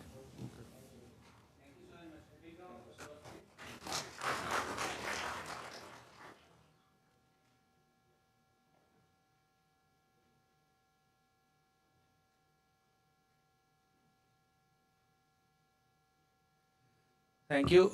Group 4, actually, sir, basically what Rajendra ji was trying to emphasize is, if I can say, Mukherjee sahab, you are a very senior technical member.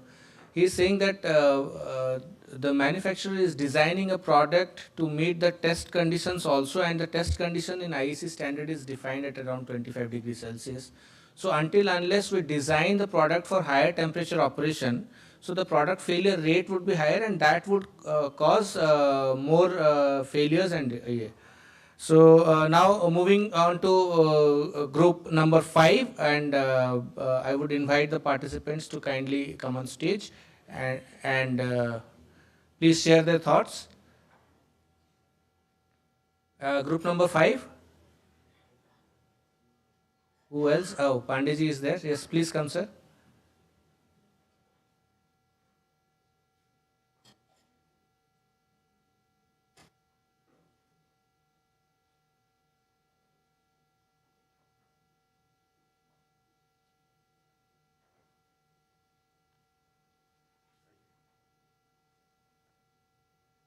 Yeah, good afternoon, everyone. I'm Rajiv Malhotra from Deki Electronics, Noida. Basically, we have discussed all these points, and my friends has covered all these things. Now, I will talk about some different thing. Basically, we talk about Ramayana, we talk about Vedas, we talk about the Hindutva principles, all talk about Saf Safai. Japanese says 5S.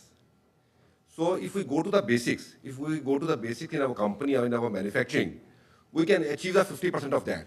We can apply this Saf Safai, or you can say 5S, in our IT company, manufacturing company, pharma company, whatever it is. Everywhere we can apply it. And by that we can achieve many things. Besides that, we can apply the 3M principles. Mura, Muri, Muda.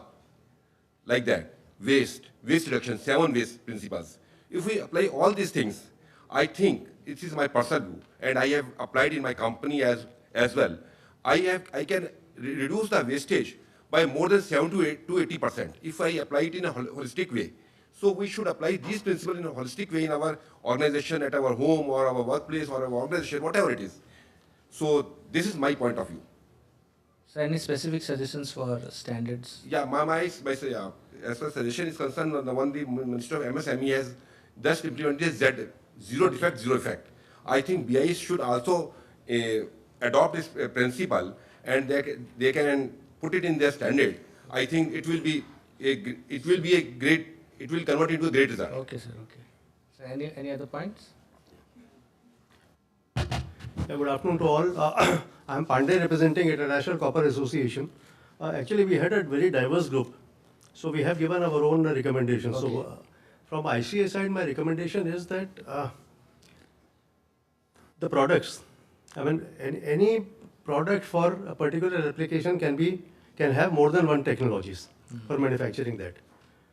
But for the products to be, resilient, and also to be the theme, as per the theme of the program today, sustainability driven. So the products which can be recycled, which can be broken, and where the components and your raw material inputs can be recycled, they should be promoted more. I mean, there should be some drive from government to encourage manufacturing of such products, which can be recycled subsequently. That is the major recommendation from us.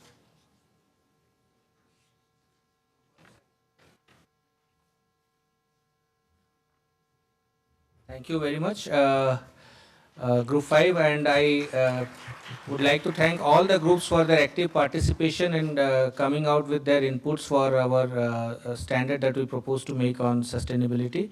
So now I hand over the stage to Meghna for the further findings. We have noted down the observations of the group members, and we will take it up to the discussion table in our respective technical departments.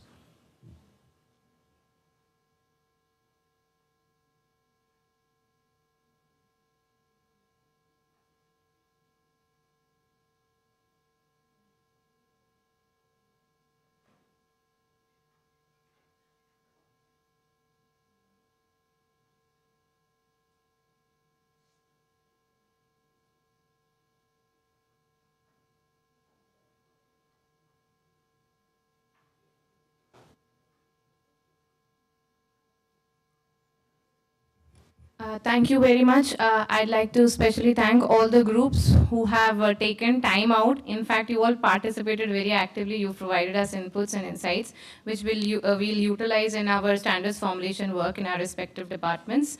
Now we will be having the international relations session. So I'll just give you a brief of what we will be doing. We will be having IC and ISO Secretary Generals joining us. Followed by their welcome, we will be awarding our 1906 awardees. We are very thankful that they have all joined us today. And after the award session, we will be having a panel discussion with our panelists being the ISO and IC Secretary General and the Vice President from IC. So I expect this will be a very engaging session, as we will be able to hear from them the ISO and IC point of view, how they're working in standards formulation and how they're evolving in the international arena. Maybe in a minute or two, they'll all be coming in, so I kindly request everyone to please be seated. We'll be restarting the session in a minute or two.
Good afternoon, everyone. Our honorable dignitaries have arrived.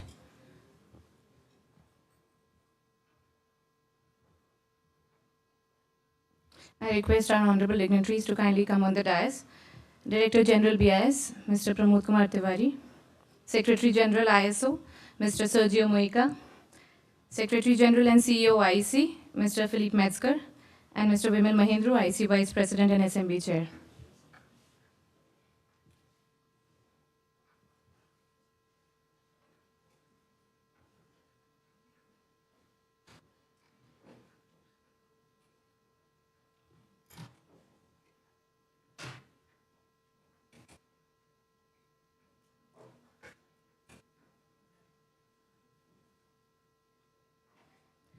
Good afternoon, everyone. I once again welcome you all to the afternoon session.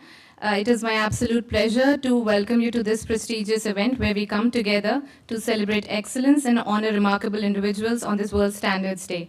Before we begin, I would like to inform you all that this event is being live streamed on YouTube for all our stakeholders.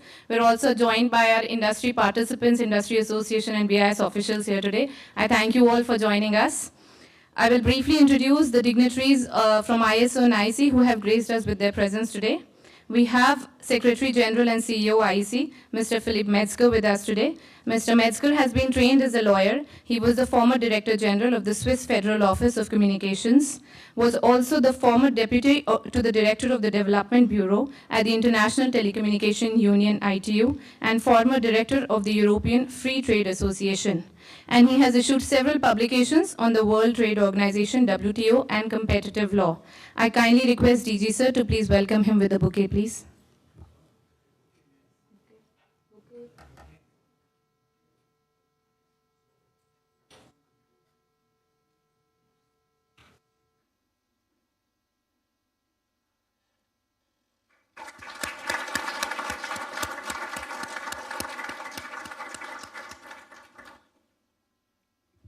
Thank you, sir. We also have with us Secretary General ISO, Mr. Sergio Moica. He was the former Deputy Secretary General, World Customs Organization, WCO. He was the former Director General of Chile Customs. He has discharged services in Ministry. He has discharged services in Ministry of Agriculture and the Ministry of Economic Affairs, Government of Chile, and he holds a Master's in International Law from American University, Washington, D.C. Next, we have Mr. Vimal Mahindru, IC Vice President and SMB Chair. He's the Chair of IC Systems Committee on LVDC and the CEO of Value and Strategy, has been the former President of Legrand India and is a recipient of IC Lord Kelvin Award and is the convener of several groups of IEC and ISO. Thank you very much, sir. Thank you all for joining us. We also have Mr. Dennis Chu, Director, Asia Pacific Regional Center, IEC, with us today. He has over 2 decades of experience in international and regional standardization and is involved in the training of experts on IC standards development process. I request Chandan Bail, sir, Deputy Director General International Relations, to kindly welcome him with a bouquet, please.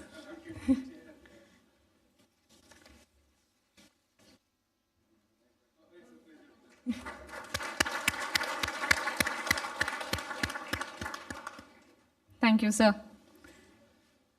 We are also incredibly fortunate to be joined by such a distinguished gathering which has our awardees for the prestigious IEC 1906 Award.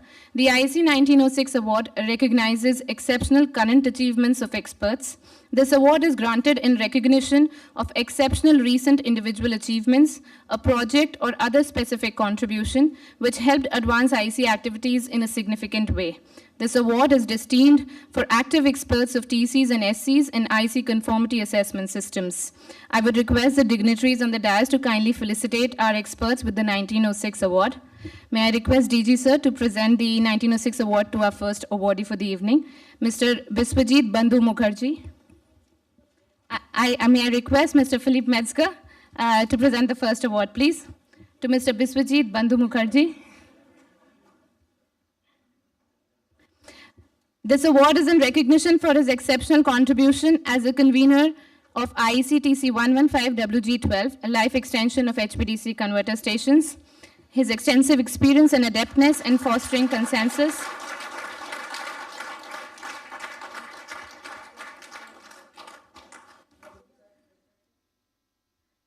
His extensive experience and adeptness in fostering consensus among diverse viewpoints has been instrumental for the development of ICTC TR 63463.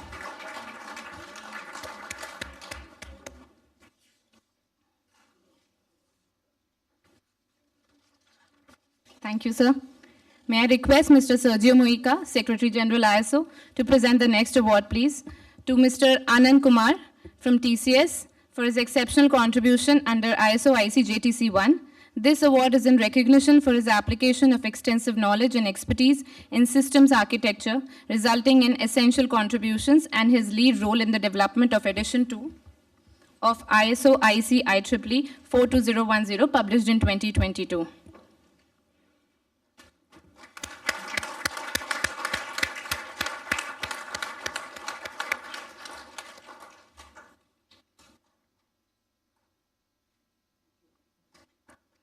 Thank you, sir. For the next 1906 award, may I request Mr. Mahindru to present the award, please, to Mr. B.A. Savle from CPRI. This award is in recognition for his role as one of the most active contributors in ICTC 13 WG11 over many years. Of particular importance currently is his participation in the maintenance team for the electricity meter safety standard, IC 62052-31.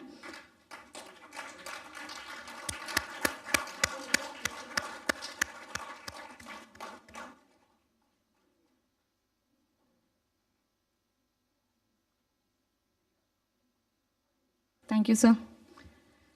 May I once again request DG sir to present the next 1906 award to Shri Ritvik Anand, Scientist D, Bureau of Indian Standards. This award is in recognition for his significant contributions in IC Systems Committee, LVDC.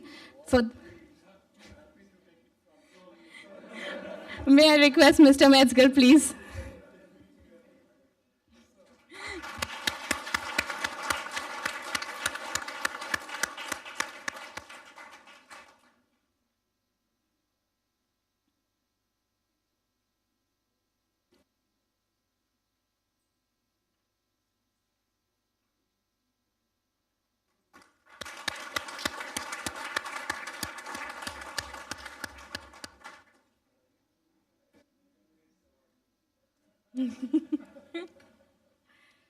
May I once again request Mr. Muica to present the award to Shri Kashish Bhambani from Power Grid Corporation of India. This award is in recognition for his great contribution to the development of ICTS 63042-101 and ICTS 63042-102, published in 2019 and 2021 respectively, as a member of ICTC 122 WG1 from his experience of Indian UHV design system.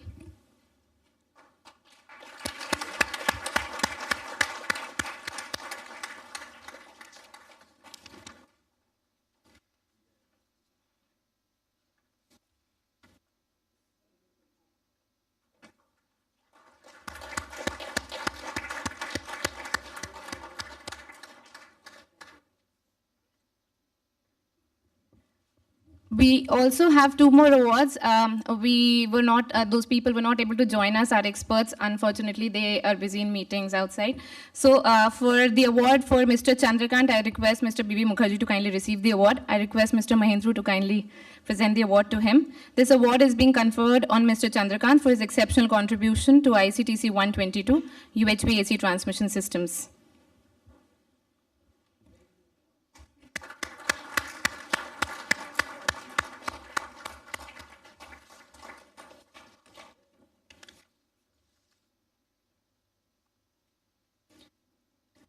Last but not the least, we have our last set of award for Mr. Rahul Srivastav. He'll be joining us maybe in another 5-10 minutes. If possible, can we present it at that time? Yes, sir. Okay, thank you, sir. So now let us hear from our experts on the dais. What better way to do that other than a panel discussion? So we'll be having an interactive panel discussion addressing how IEC and ISO are evolving to keep up with the changing times. This session will be moderated by Mr. Vimal Mahindru. I request Mr. Mahindru to kindly take over from here for this panel discussion. Thank you very much. Can you hear me at the back? Pramodji, I was hoping you would give opening remarks and then concluding.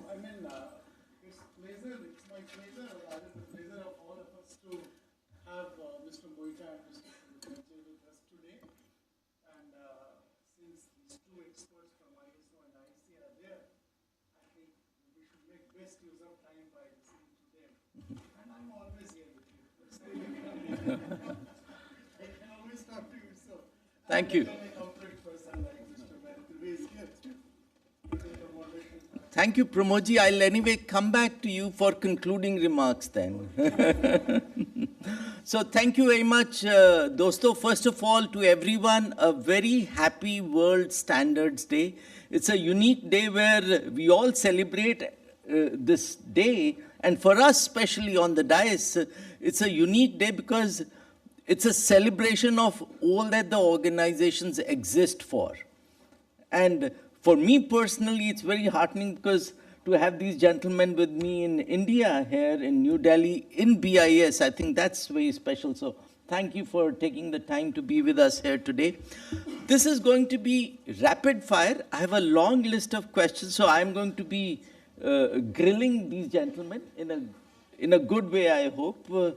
And if you have any questions, I will try and make some time in the end for our Q&A also. Just to set the context, sustainability itself is a big word. Sustainability means not only sustainability for the planet, but sustainability for businesses, sustainability at a personal level. We all wish for growth and development. So when I talk of sustainability, it's not one sustainability versus another. It's trying to accomplish all three sustainabilities together. Sustainability for the planet, sustainability for the society, and sustainability also for businesses and enterprise. All three going hand in hand. Then only can we really say that we are truly working toward a sustainable planet. But unfortunately, today's statistics show that we are perhaps going in the other direction. I'm sure some of you have already seen the UN report which came out earlier this year, which said that on 12 of the 17 SDGs, we had hardly made any progress or we were going negative. Yesterday, the Earth Institute, which tracks 35 vital signs of our planet, they released their report, and I'm just reading a small extract from that report. Researchers have sounded an alarm on a possibly irreversible climate disaster as 25 of the 35 planetary vital signs have hit record levels. The team said extreme weather events are becoming more frequent and intense, and emissions from fossil fuels are at an all-time high. Other vital signs like Earth's average surface temperature, ocean heat, global sea levels have never been at a level as was recorded this year. So in this context, we are going to discuss sustainability and how IEC and ISO are working, in many cases working together, and in trying to address this major global complex problems. So without much ado, Philip and Sergio, and maybe Sergio, you're sitting next to me, we can go with you. The first question is, and the same question to Philip after this, how are you addressing sustainability from ISO, and how are you bringing sustainability terminology and working into the standards itself? Thank you, Vimal, and good afternoon to all of you.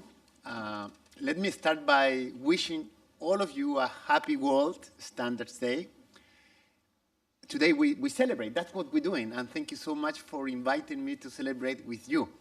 We celebrate the power of standards to contribute to economic and social development, the power of standards to protect people, and also the power of standards to protect our planet.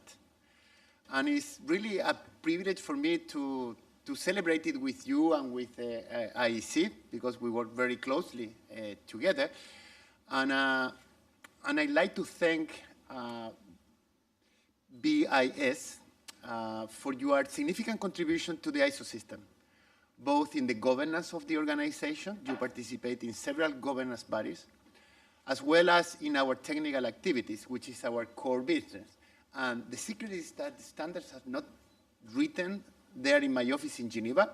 They're written by smart people like you that has been appointed by the members of ISO to participate in technical committees and to create the standards for the future.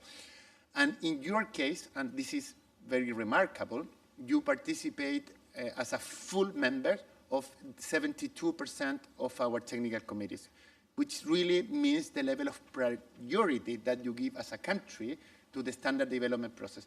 Because at the end, what really makes our standard consistent with our value proposition is that they need to be global solutions to global challenges. It cannot be a small conversation with a group of rich countries. We really need to incorporate global views. And in that sense, I think India is not only a strong contributor, it's also a voice for developing countries, which I think is very important to have them very well represented in our activities. So now to your question, Vimal. If you read the definition of a standard, you can Google it. You will see it's a set of technical requirements or specifications to ensure that a product, a service, of a process is fit for purpose, right? That's the definition you will find. And when we created the ISO standard, like 3 years ago, we asked ourselves, with the governance, with the technical community, what is our vision? And normally we tend to focus our vision on what we do. Easy. We create international standards. Or if we want to go one step beyond, we focus on the how, that the values we follow and that make us different from others. Inclusiveness, consensus building, transparency, blah, blah, blah. But the key question is the why. It's not the what, it's not the how, it's the why. Because that is what gives me the energy in the morning to get up and to go to work. And the ISO system answered the why, the purpose of our organization, not about technical requirements, not about specifications, but about people.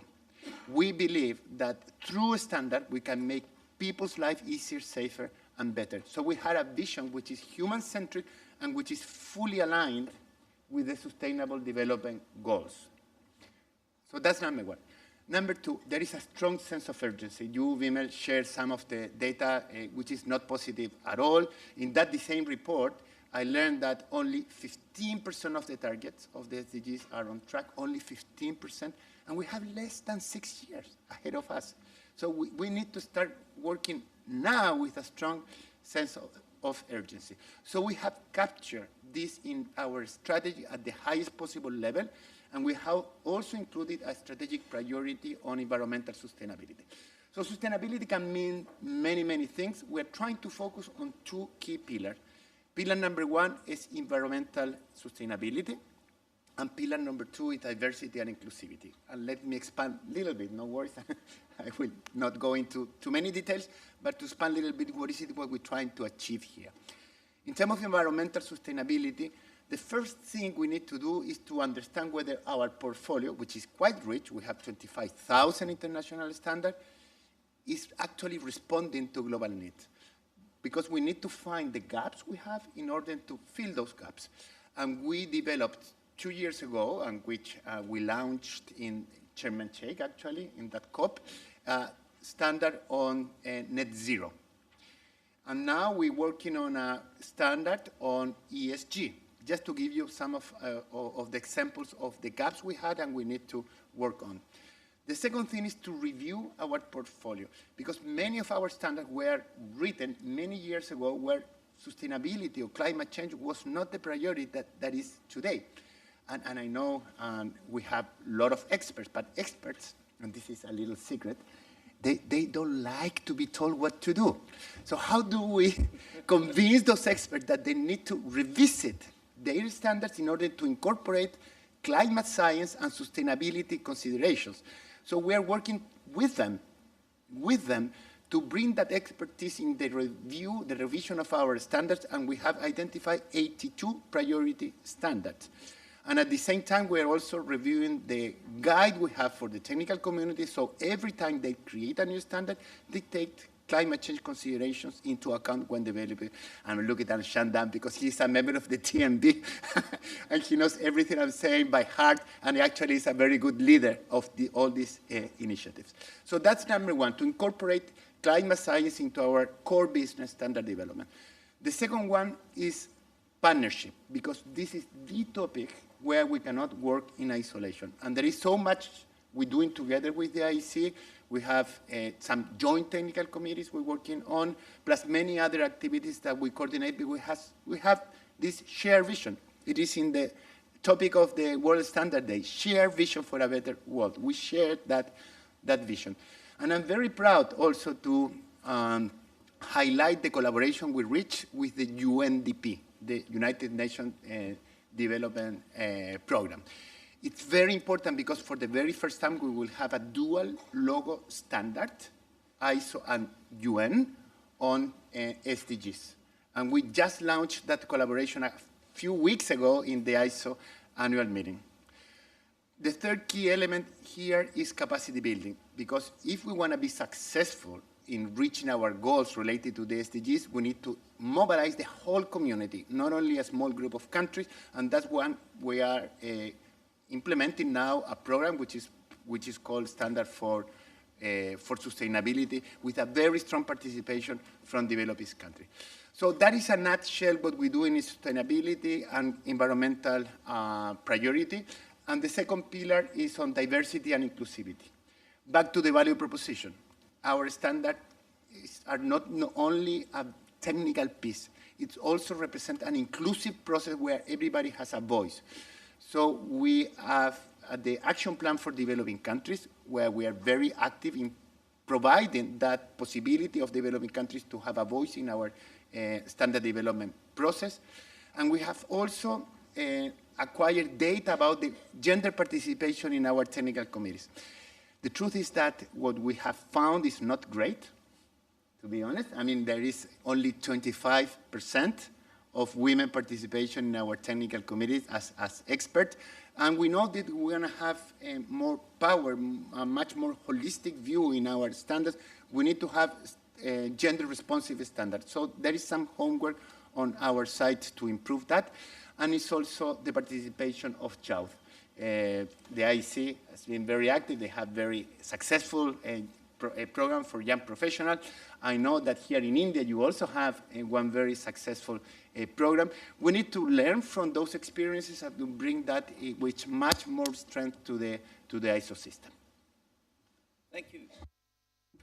Philip, the same question, how is IEC addressing sustainability? And also if you could touch upon the kind of tools or training that is available for experts on if they want to get started with sustainability into standards. Thank you. Yes, thank you very much, Vimal. And I really like to start just on a personal note to say how thrilled I am to be back here. This is becoming a very regular feature to come to India as IEC Secretary General. I think it's a huge privilege. This time, in addition to this event here, it's also a sort of a collaboration event with ITU and ISO that has brought me here. We are going to hold our next general meeting, IEC, in Edinburgh, but we already know that 1 year is up very quickly, and in 2025, come 2025, the late September, we will be back here with the entire IEC community, very generously hosted by the National Committee of India to the IEC and the Bureau of Indian Standards, and under the leadership of Pramod Tiwari. We are thrilled. The community is thrilled, I can tell you. You may remember that last year, unfortunately, due to the a conflict in the Middle East, we had to convert at the very, very last minute our general meeting that was scheduled to take place in Cairo. The IEC community is very, very keen to meet in person again. Yes, we're going to go to Edinburgh. That's going to be fantastic. But then we will have an even bigger event here for the IEC 2025 general meeting. So this room is becoming a very familiar habitat for me, if I can say so, a natural habitat. And I think I recognize also many familiar faces from our last interactions we had. I'm very honored to be able to present also the 1906 award to some brilliant minds here who deservedly get this modest recognition that we can offer as an organization. Because as Sergio said, ultimately this is very much about people. This is a people business. But, and just to create a contrast to that statement, to your question, Vimal, of course, as an international electrotechnical commission, we want to, in the first place, leverage technologies to address sustainability. In our strategy with the 3 pillars, enabling a digital and all-electric society, fostering a sustainable world, and leading on trust, inclusion, and collaboration, these things are absolutely interlinked. And so, yes, of course, we have a very strong ambition to contribute significantly to a sustainable world. By the way, for the first time, ISO and IEC will together set up and host what we call a standards pavilion at the next COP, COP29 in Baku, just a few weeks away from here, where we want to coalesce with other international standardization organizations, but also with interested parties who are keen to leverage standards. And of course, in a context of COP29, needless to say, the sustainability dimension is absolutely overarching there. And so we look forward to having this new experience where we can hopefully show the world and engage and also understand the needs even better globally with organizations, also with individuals who maybe when they come to Baku haven't got standards on their mind. But the idea would be, and the goal is that they walk away with seeing the light, seeing what the potential is of standards. And of course, in the case of IEC and to some degree also ISO conformity assessment as well. But that leverage of technology in whatever we do. We just come away from a panel this afternoon at the Global Standard Symposium of ITU together with Sergio, where we spoke about how we can collaborate more between standardization organizations on AI standardization, for instance. That doesn't mean we want to throw things overboard that we have, which are, I would say, nuggets. They are really crown jewels in a sense. We have very performing, high-performing joint technical committees, especially on AI as well. And so I think the aspect of collaboration on the one hand, of technology on the other, is that they're absolutely fundamental contributors to us as an organization producing standards that support sustainability across the board, not just only climate change aspects or environmental sustainability, but really sustainability also in a technological way. We all know the discussion around AI. I mean, what is a use of AI and how can we support that is human-centric, that serves mankind, the entire humanity, and that doesn't create, or at least where we can contain and roll back on adverse effects. I think that is an extremely ambitious sustainability goal in itself. And that's why we have this, I would say, this destiny, this lucky destiny as an IEC founded in 1906, that technology evolves faster than ever. We are in the middle of that technology development. The experts, the tens of thousands of experts who invent to produce these standards are at the forefront of all those developments. And we want to definitely make sure that we get an additional recognition, not just of being good technical experts, but being a community that is global, that reflects all stakeholders, regardless of where they're from, regardless of their level of economic development. And I think it's an enormous chance. You know, today, in this transformational world, and if I think about the digital transformation, which of course is for us a huge challenge as well. It's a fantastic opportunity, but it's a challenge as well to get it right. We'll come to the challenges maybe at the end. Vimal, I don't want to kill all your forthcoming questions. But that drive also towards digitalization is absolutely directly interlinked with what we can do in sustainability. We have a historic opportunity, and we are not in a shrinking market. First of all, we are non-profit, and we have a public mandate in a sense. We have a really public ambition, and so we're not running after making money. But if you can call this a market or a sector, if you think all these economic activities today which suffer from transformation and they disappear, of course there are new forms created, new activities, new jobs as well, but in our case, standards and conformity assessment, all we ever see, Sergio and I, day by day, is it needs more. Better standards, more standards in different fields where ISO is active, where we are active. And so that technology DNA that IEC has, inherently has, and I think among the three of us, Vimal is the only engineer, I'm afraid to admit, but nonetheless, I think that really can set us apart from other organizations. We want to collaborate, but we don't want to affect our core standards production machinery, which has proven extremely valuable and which I think can do even more in the future. Thank you, Philip. Sorry, I forgot you, because you added a little sub-question in terms also of how we can support and how you can get support if you want to be more involved in that. Now, I've just said it earlier in a little statement we recorded on the occasion of the World Standards Day here in India. I mean, India is a leader, not just in terms of the development of the economy, of society as well, but more and more also in the IEC. I mean, Pramod is an eminent board member in the IEC. We have many other colleagues here in the room. Sorry, I forgot.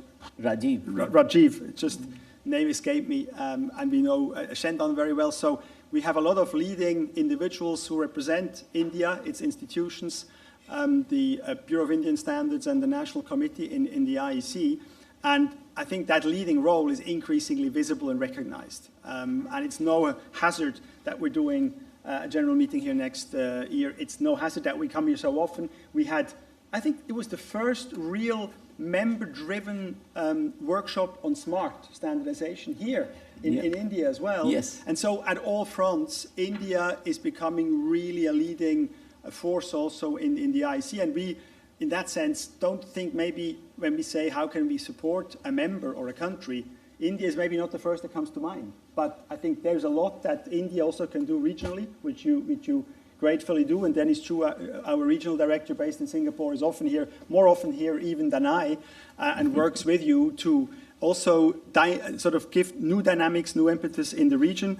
We have, for countries that are at a completely different level than you, an affiliates country program, where countries which really are new in the standardization game and want to leverage standards more for the quality infrastructure that they desperately need. We give them standards that they can use for free. We do capacity building. We have, of course, a program of what we call the Academy, IC Academy. A lot of online content makes it very simple to participate and join in sessions. Also consume then videos or modules, learning modules. So I think those aspects, regional collaboration, and countries like India play a very leading role in that for the Asia Pacific region.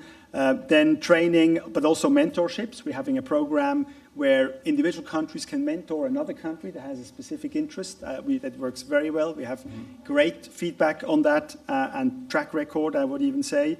And then, of course, we are trying to listen as precisely as possible to the needs of the individual members. We have a membership division that supports the needs of national committees. We can't always satisfy all the needs at the same time, but we're trying to do a program that's fair and where over time everybody gets its share, every national committee gets its share out of it. And then, Sergio has mentioned it, I cannot stop here without mentioning, of course, the Young Professionals Program, something you do at national level and which feeds into our international program. We are very much looking forward in Edinburgh and then, of course, in Delhi next year to have the cohort again physically present of these young professionals, of great future thinkers, of digital natives who give wake-up calls to Sergio and myself every time we meet because they see things to a completely different prism.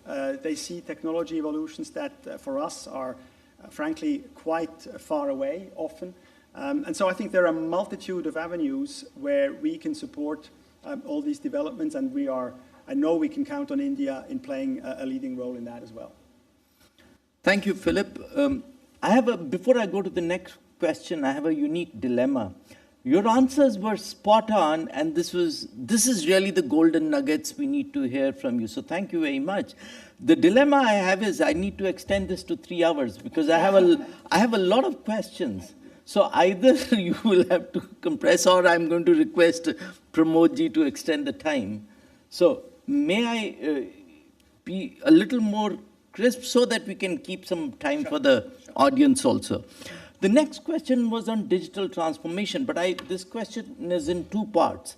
One, how are you transforming the organization itself, ISO and IC? And second, what are you doing for digital transformation in the standards itself, in the service, the products that you produce for the global community? Both. Sergio? I promise I will behave.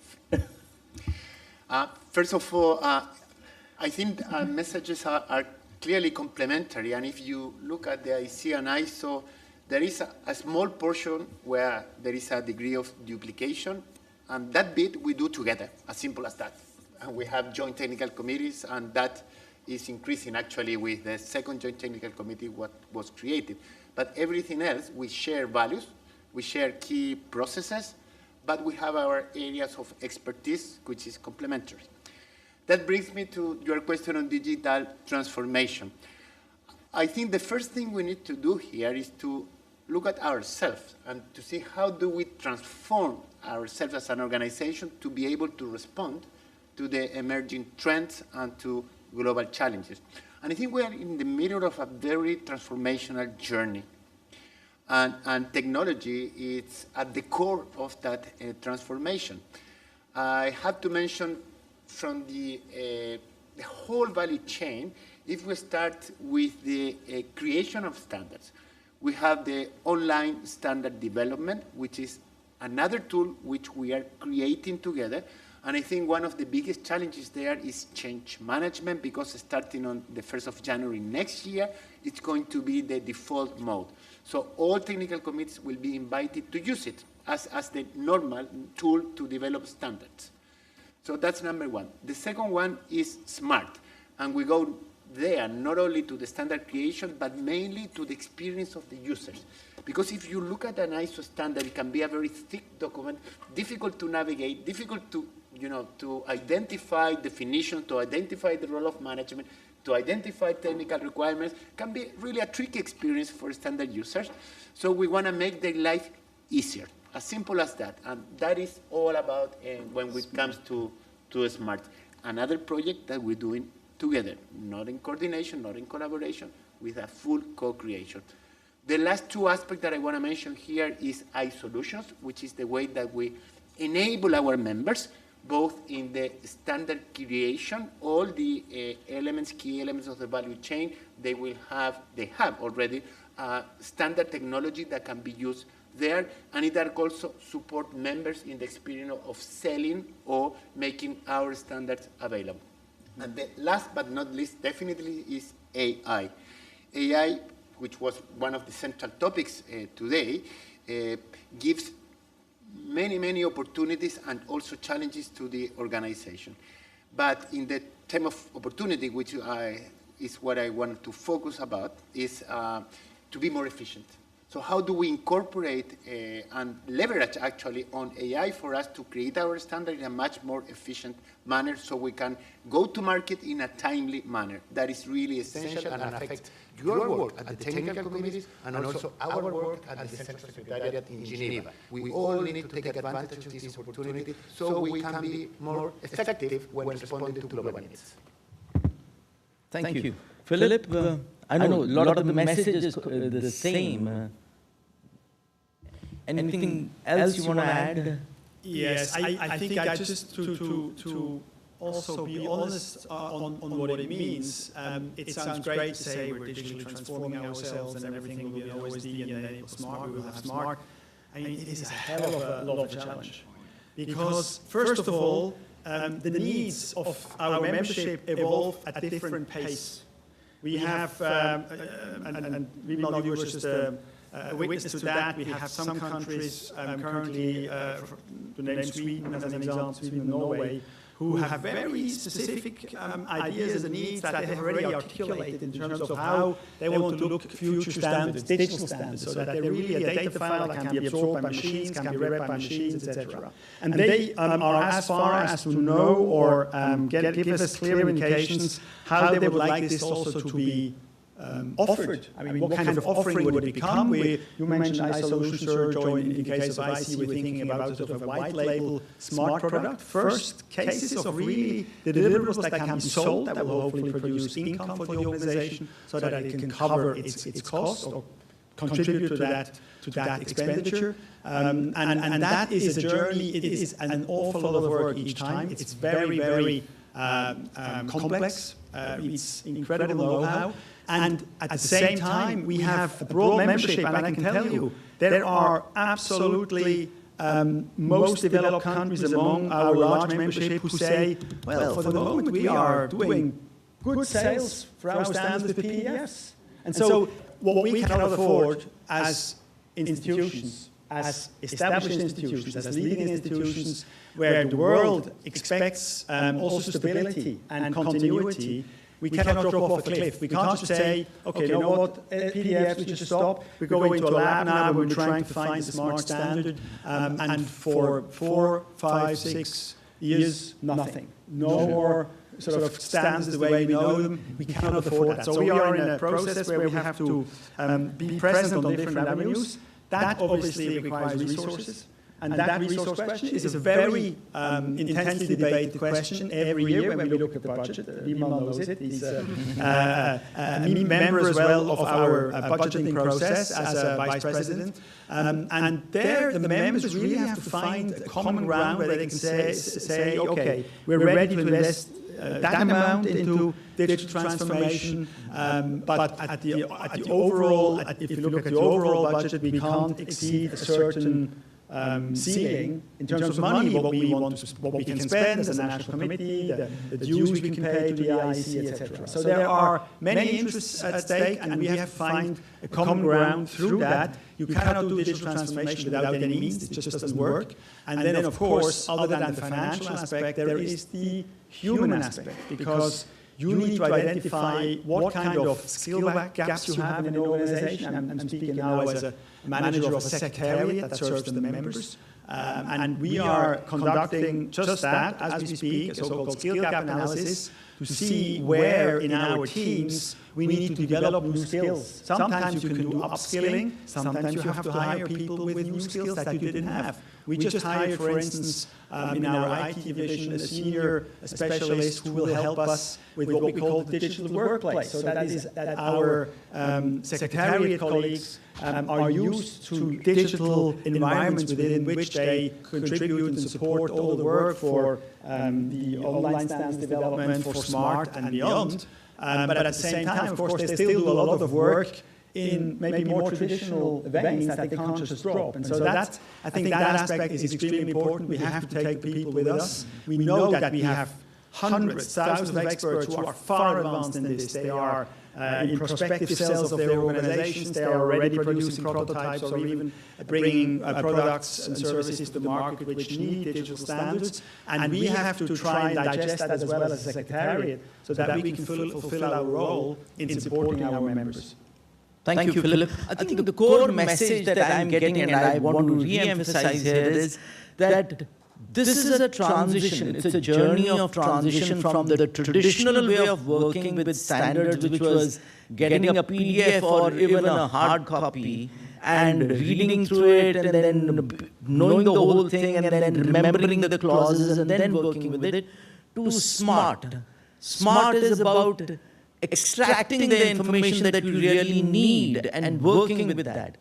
And this is a transition, it's a journey. You very well said that there are some countries which are at the cutting edge of this and they're already moving very fast and they're adopting a lot of this. And there are several who are still with hard copy and maybe even PDF. This journey has to happen fast. We cannot leave anyone behind. So IEC and ISO will continue to produce PDFs and hard copies, but there is a clear direction that the future is digital, future is SMART. there will be some time down the line when you and I will both question why are we still stuck with PDS. I don't know when that will happen, but that transition has already begun. Thank you very much, Philip. I think very well summarized. Thank you, Sergio. Next, I want to quickly touch something which is close to IEC, all electric and connected society. Given that in the audience here, it's mostly folks who are connected with the electrical and electronic community, if you could share briefly what it means and what is the direction IEC is taking with this all electric and connected society. Thank you, Vimal. Yes, I mean, this is a core, absolute core pillar of our strategy. That's what we want to do is support the transformation and the world in its entirety moving to becoming a society that is, first of all, leveraging clean technologies, clean energy and electrification. I mean, without that, we all know the world will not be able to meet any of the goals it set itself also in terms of the climate process. And so we have this unique chance that we have so much know-how around how electricity can be leveraged, not just to make it safe. That was 1906. It was all about make this safe. But more and more efficiency aspects came into it, and now it's really about making sure we get clean energy and we get all the latest technologies, also about renewable energy, leveraging that through standards and conformity assessment, and connecting that with the digital technologies in which we, and I say we, I'm not me personally, but our experts, our members are actually the leading authorities in the world. If it's about new AI standards, if you look, our Joint Technical Committee, that is the reference. If you talk about an AI management standard to manage risk, people talk about this new standard from our Subcommittee 42 of Joint Committee Technical 1 that was published very recently, a few months ago, and that is the reference. And there are not many other organizations out there who can match that, I would say, that pool of talent and know-how and tap into it with producing relevant standards. And so that really flows together when we say, let's use the digital technologies and our core know-how in making the world much cleaner, in pushing electricity usage. And Vimal knows it better than me. He's one of the founders of our LBC standard that makes such a big difference on the ground in many countries to get electricity access to people, to communities who have had none of that until very recently or as we speak. And then at the same time, use that combination of the know-how, of the green technologies with the digital know-how. Because if we don't leverage these digital technologies, we won't be efficient enough to get to net zero. That is very clear. I mean, if you think about just the simple example that I always take is turning on and off the lights. I mean, what have we wasted on lights because we had to manually manage it? And if we use digital smart technologies and AI, then, of course, it will be a completely different ballgame because all this potential waste will not be at the mercy or will not be just hazardous in the sense that, well, I've forgotten now and so the light will be on for the next 24 hours. And that's what is at the core of our vision. It's of course a strategic pillar. It's not just the vision of an all-electric and connected society. And again, it all comes down to the members wanting to be together, giving their best experts to this work, because that's not work that is just paid by the IC. It's an invest by anybody who participates because they get something out of it directly or indirectly, sooner or later. Thank you, Philip. That was very well summarized. Sergio, the portfolio of ISO standards is a very vast one. So what's new? What can experts or what can the user community expect from ISO in the next 3 to 5 years? Thank you, Vimal. ISO was created in 1947 by 25 countries, and guess what? India was one of them. So you've been at the forefront from the very beginning of the organization. And I'm highlighting this because one of our basic principles that I think has been successful for 75 years now is that I don't tell you what you need. We have a needs-based approach when we create new standards. So it's through you. through BIS that there is this engagement with national stakeholders, industry, consumers, academia, government, of course, the needs of the country are well understood and that is elevated to the international organization so we can create a new international standard. That's the general principle, needs-based. Second, we have observed in the last few years mainly three areas which are, in a way, driving economic growth. The IMF released the latest prediction for economic growth for this year. They are predicting a fairly healthy situation, 3.2 growth globally. And then there are three main drivers for that growth. Number one is digital transformation at large. Number two is AI in particular. And number three, sustainability transformation or green transformation, and in particular energy transition. So I think we have a very clear portfolio of standards and technical committees that are working on that. And if I look at the newly approved technical committees, what do I find? And that is for all of you, your ideas, by the way. Number one, a committee on sustainable development goals, which will be developing the very first ever management system standard on SDGs. We have a committee on innovative logistics. We have one in data-driven agri-food system. We have sustainable raw materials, and then something about our identity. I find it very powerful. Cultural heritage conservation. Those are some of the areas. Excellent. And I'm sure many of these topics will resonate with experts who are present here and online. And I hope this will encourage some of the Indian stakeholders to participate in some of these committees.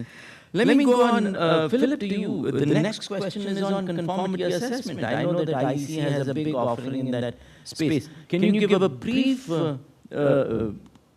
capsule on what the conformity assessment approach of IC is, what is the strategy, what is the offering, and what can Indian stakeholders expect from IC in this area?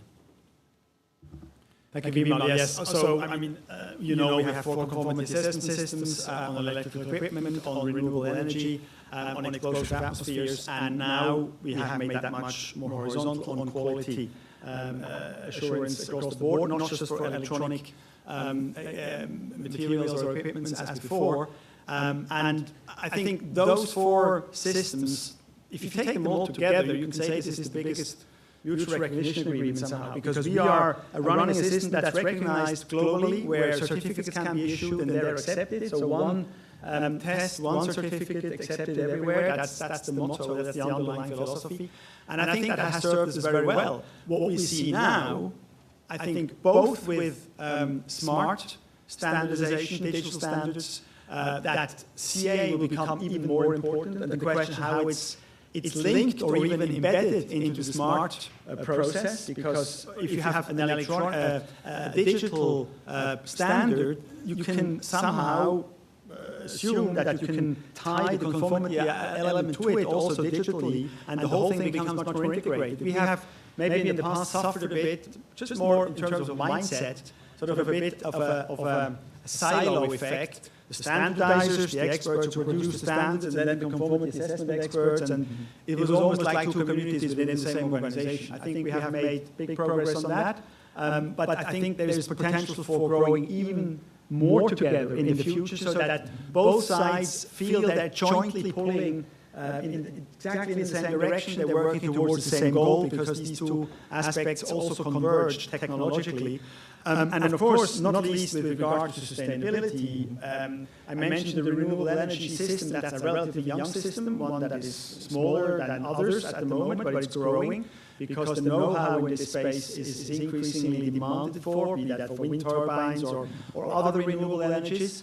But what we have now really done in a dedicated way is offer new green services, if you will, new conformity assessment offerings which are focusing on sustainability aspects. For instance, in terms of eco-design, for instance, in terms of how substances are used, and also that's a very prominent example, and that works very well on carbon footprint verification. We have a new service out there that's offered, that can be purchased under the CA system on quality, IECQ, where you as an organization can have your carbon footprint that you're claiming your products have. I mean, of course, the claims are always very small.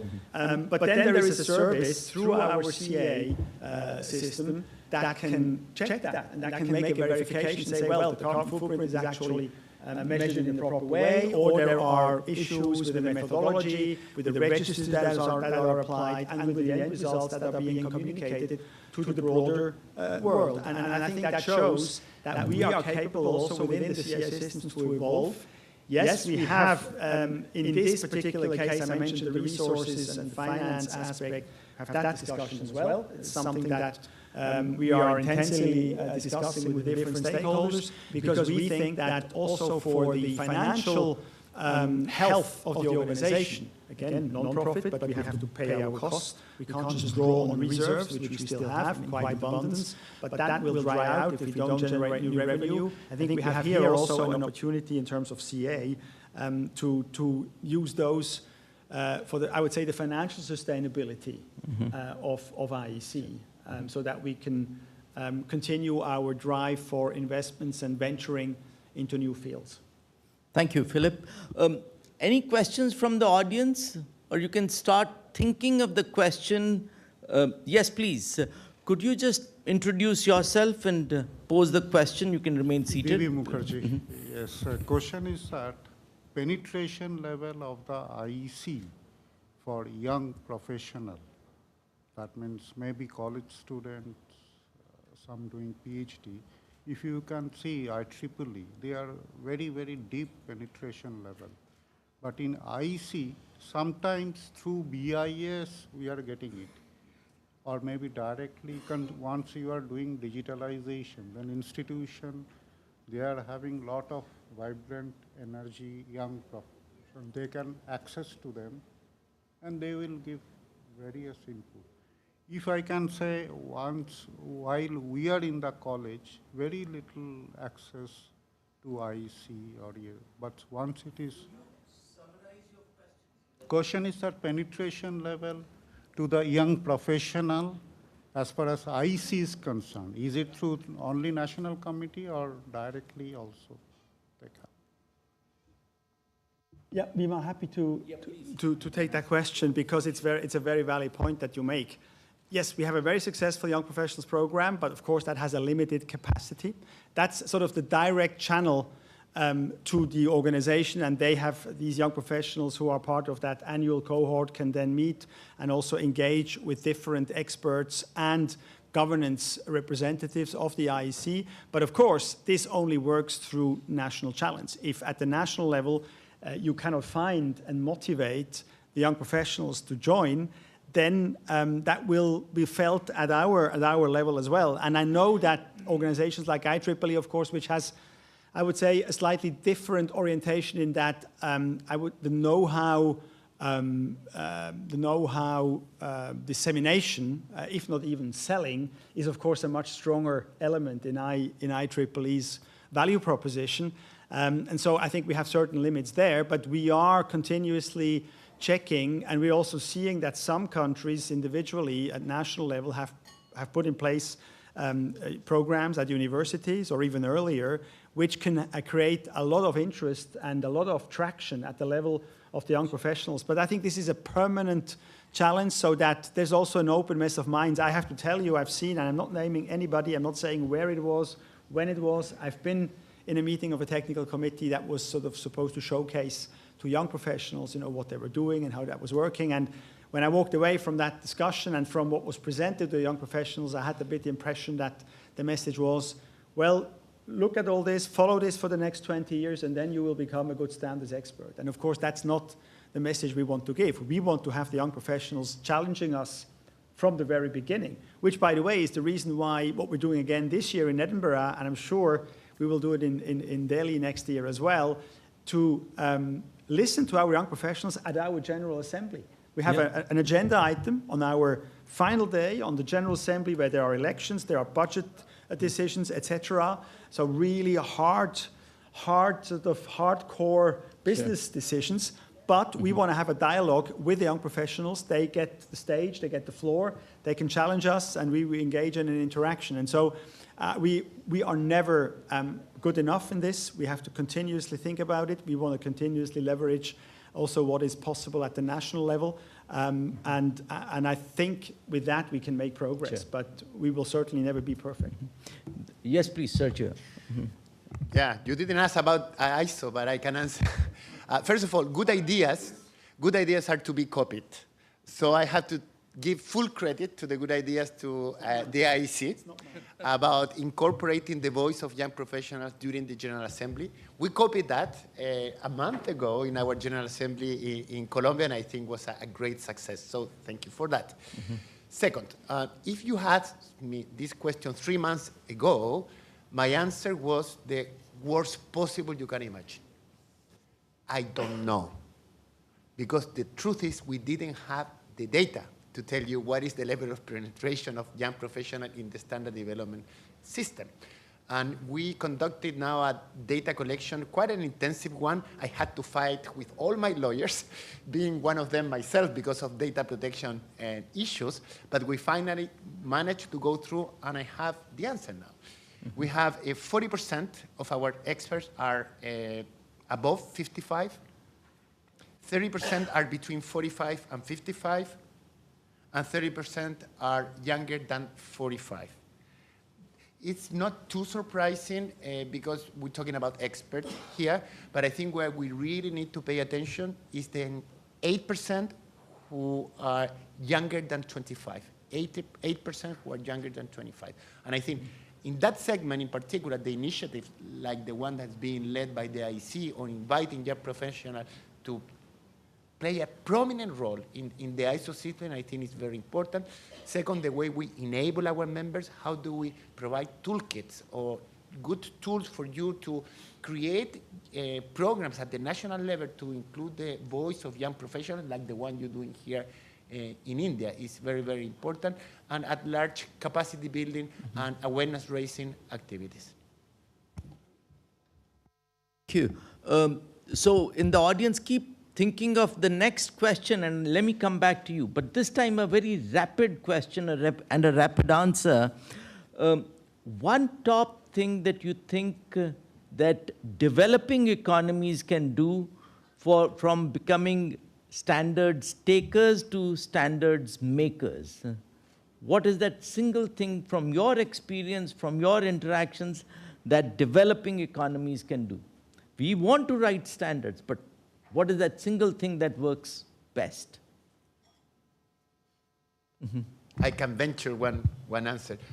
I don't think there is one single answer, but if you force me to give you one, I think the most important one is to have a clear national standardization strategy. You cannot be everywhere. ISO has 760 technical committees and subcommittees, and for a developing economy, it's impossible to be everywhere. So you need to identify your national priorities and then make it sure that the technical committees that are involved in those national priorities are well represented by you and by other developing countries. Sure. Philip? Well, I'm tempted to be slightly provocative, but this is based on observations that I'm making whenever I'm traveling, when I'm meeting with national committees, with stakeholders at the national level, especially when I think about developing countries. And I think what we see is that there is an immediate need in any country. I'm not even talking about the level of economic development for quality infrastructure. And if you want to achieve that, the first thing that I see developing countries are looking at is their needs in terms of conformity assessment. So if, in a sense, you could almost say, look at those needs, and then you roll back, in a sense. You come back in the logical chain, and then you reach the question of standardization. Where do these standards come from? And then how can I get involved? But I would also say, there is no need to reinvent the wheel. We have international standards that can directly be leveraged. And this is not just about economic development, this is also about the size of a country. I can tell you, me as a Swiss telecom regulator in the past, I was very happy to leverage IEC standards and others in the field of telecom, because we didn't have the possibility to create a new standard, and if we had done it, it would have been counterproductive. It would have cut off a relatively small market that's absolutely export-oriented from the rest of the world. So I think there are many aspects to be considered. I think the national standard strategy is one of them, because then probably you come to these considerations as well. But what I see on the territory is you can maybe how shall I say, create a contrario deductions if you look at the conformity assessment side, because there I see in every country immediate needs. Okay. Thank you very much. Any other question from the audience? Or let me ask you now, while you're thinking of the next question, what keeps you awake at night? Or when you wake up in the morning, what's the first thing that comes to your mind that, hey, I need to tackle this? What is the biggest challenge that you see facing ISO today? And the same question to you, IEC. What is the single biggest thing that weighs on your mind? I can start for now. Okay. To give Sergio a bit more time this time. Honestly, what keeps me awake is really how we can transform, how we find the resources to do enough and fast enough transformation and invest into digital transformation over the coming years. Because this is not an easy process, because the membership has financial constraints. We need to find resources for that, and we have to do it in a smart way. And that also, just in terms of workload at the moment, this is really the biggest, and this is not something of a matter of weeks or months. This will stay for the coming years. And that's why it's really, for me, the biggest challenge, in a sense, that we have to crack. Of course, sustainability, climate change, AI, all this, we're working on that. That is a huge challenge, but also a huge opportunity from a substantive perspective. But I'm really thinking about the evolution of the organization per se. And in that, just to have mentioned that here in India as well, you do know that in some jurisdictions, we have quite some challenges legally from courts on our model. IEC is financed roughly half by standard sales, roughly by half by dues. There's a little bit of conformity assessment income there as well, so maybe it's 45%, something like that.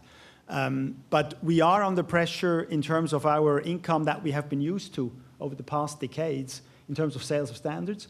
And that alone makes it obvious that we have to go to a model with smart standards where we can sell added value, specific additional services and elements of delivery that cannot just be mandated by a regulator or by a court, that they have to be accessible for free. Again, we're non-profit. This is not about making money as an organization, but this is about ensuring that we have continuity in the way we can invest into our future, because that will never stop. We will never be able to rest on our laurels. We're in a technology field. An organization like the IEC always has to change and has to invest. And that's why this, I think, is my biggest challenge right now. Okay. Reinventing the organization for the digital world. Yeah, Sergio. I love standardization and I love ISO, but it's not the first thing I think about when I wake up in the morning. It's my family.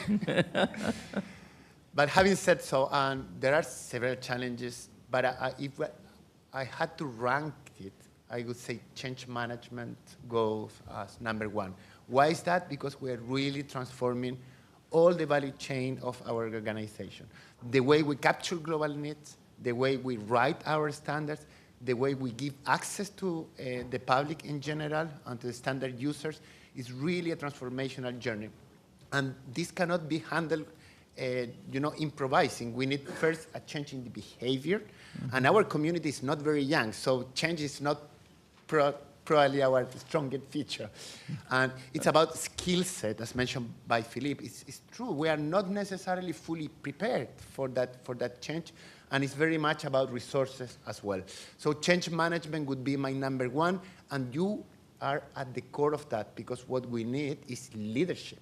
leadership at the central secretariat level, of course, but also at the level of our members. I think India is, with Pramod and the senior leadership team of BIS, a good role model on that, but we need the whole system, the whole community to mobilize behind these changes. And simply to give you the title of the other two that I had in my list is developing countries, because if we believe for real in all voices heard, which is a strategic goal for ISO, we need to enable our developing country members to fully participate in the system. Sure.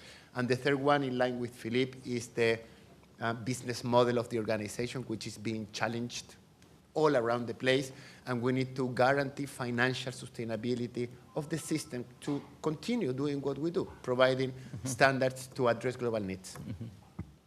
Thank you very much. I think that's a good summary of what really is on the work front, keeping us awake. Any other questions from our audience? Anything specific you would? Yes, please, Rajiv. Question, I think any one of you can take it. But with the standards becoming smart, future is of smart standards. Do you think the technical committee members need to acquire certain additional skill sets for doing that? What additional skill sets would the technical committee members require when the standards are smartified? Do you think? It's a very good question. I don't think I can answer in precise terms, what kind of elements we would put to them. I mean, I look at it more from who comes to these technical committees.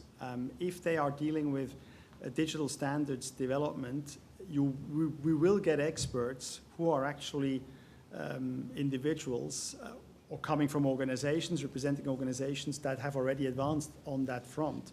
And then I think it will be a matter also a little bit of peer, not review, but peer exchange, so that other experts who work together with maybe digital experts will go home and say, well, I need this or that. But of course, I guess this will be definitely a topic for the SMB, whose chair is here with us in the person of Vimal Mahendru. To what extent, we would have to look at this holistically and draw up a sort of maybe first, before you do a program, an assessment of skill sets needed, and then decide what kind of resources you want to put into that to facilitate for all the members the uptake of digital know-how. See, if I can just supplement, when we talk of standard as a smart standard, then probably the deliverable would be a code or a program, is it? So the way the standard or a code is written will require certain additional skill sets. It's interesting question. In the SMB, we've started to have some preliminary discussions on this point. One is very clear that, as Sergio mentioned, from January next year, we are all going to go to the online standards development process, which means whether we like it or not, every expert, regardless of what domain, in IEC or ISO, has to learn to work with these new tools. So it will no longer be MS Office or Word file that you are writing your comments or something and emailing it. It's all going to be digitally online on this platform, which is the online standards development platform. That needs certain skills. And that you better acquire sooner rather than later, because January 1st is just around the corner. So that's the number one thing. Number two, smart also requires a lot of new skills. We are still debating whether we need a specific expert in a technical committee. There is some discussion from the past on having a chief digital officer in every TC, a volunteer. Now, would a volunteer be willing to be a chief digital officer? Is there enough skill set in the committee through volunteers? This is not a secretarial support team. This is from the volunteers. So there are multiple questions to this. We are still struggling with the answer. We are on this journey, let's say. Can I just say one thing? Yeah. Because the general meeting of IC is just around the corner. We will have for the first time throughout this week in Edinburgh what we call a digital booth. So we will have a dedicated facility in Edinburgh where our digital transformation officer with his colleagues and where experts, certain experts as well from Secretariat and countries are there to explain what they're actually doing so that people can come and see what that means, a digital standard, how it's applied, how it's used. And of course, that's part of a wider element of our joint program that we have in terms of capacity building. We also have modules online through the Academy on that. So this is very much something that's progressing, that's growing. But I think that's going to be very interesting to see whether that digital booth has the sort of effect we hope it has in making the substance itself or the notion of a digital standard more accessible to many. Yeah. Sergio? Let me try. I think the objective we have is to have a smart portfolio, right? To get there, we have two avenues. Avenue number one is to take our current content, our portfolio's 25,000 standards, and to put it in a magic box and to smartify it, right? And it's not, fiction. It's happening for real, using even AI. We have that engine that can smartify our current content. But a machine will never replace the wisdom of our experts. That's why that avenue will require a verification from the technical committees to make sure that our magic box doesn't hallucinate, to create content that makes sense from a technical perspective. So that's avenue number one. Avenue number two is to create what we call native smart standards. So as from day zero, the technical committees work in the creation of that smart content, and they can leverage tools like OSD, Online Standard Development, which I think is going to be instrumental for us to be successful on that journey. I think it's going to require familiarity with those tools. I don't think that we will need to be IT expert to navigate through SMART. Thank you very much. Unfortunately, we are really running out of time. I had asked for 15 extra minutes. Pramodji, we are already over that. It's 16 minutes over our deadline. So I see that there are some hands coming up. A crisp question and a crisp answer. Okay. Chandan, and then I'll come to you. So, thank you both for your insights. It's always a pleasure to listen to you both. And we've talked about digital transformation, and one of the components of that digital transformation has been the way we've been conducting our meetings now, hybrid and virtual. But with these hybrid and virtual meetings has also come the concern from some of the experts that the timings of these meetings don't favor certain time zones. So does ISO or IEC thinking about, as has been talked about, having each meeting probably done twice over so as to suit all time zones? Because it is really becoming very difficult for our experts to attend all these meetings in a hybrid and a virtual mode. Though they offer them that opportunity to be there in the meeting at present, but the time zones are really creating a havoc. So maybe a solution is to have each meeting twice over so that everybody can participate. It's a thought process. Well, if we get twice as many staff in the Secretariat, we can do that. No, I'm not kidding. I think there are certain modules, certain meetings where we do offer different time slots. But admittedly, this is an absolute minority of the meetings. Yeah. It is quite frankly a matter of resources. We are alternating with the time zones quite to some degree. I think our budget we discussed at 7 a.m. in the morning European time. Can I add in this? Can I add in this? I hear. Sorry. Yeah. We do in the maintenance committee when we were conducting the meetings during the COVID period. Used to select the timing according to the convenience of all the people across the globe, maybe from Australia, Canada, India. So it was not fixed. So maybe I think it can be left to the individual, the committees. The smaller meetings. Smaller committees.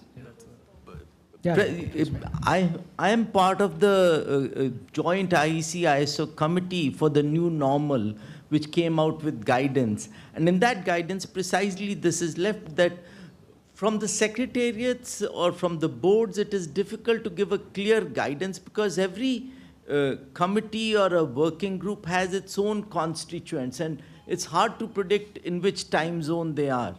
One guidance, of course, we provide is that please make sure if it is online meeting, it's not more than 4 hours, because then it becomes really difficult for everyone. Second, try and see that no one has to join between 1 a.m. and 5 a.m., sometimes it, of course, and I have also been up at times when it is 1:30 in the morning here, but that's a rare occurrence.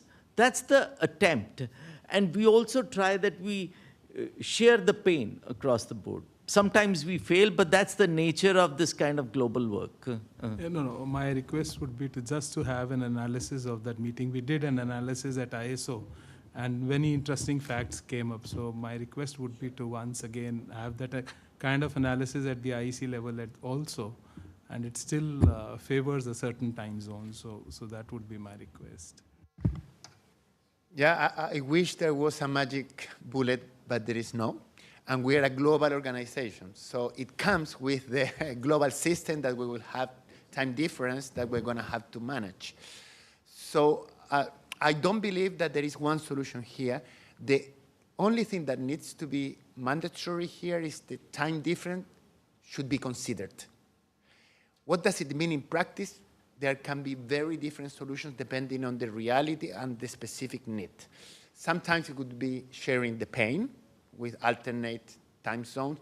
Other times we can duplicate meetings, but there are a lot of constraints there, not only resources, but also does it make sense? Try to build consensus with parallel discussions. It's quite a tricky one.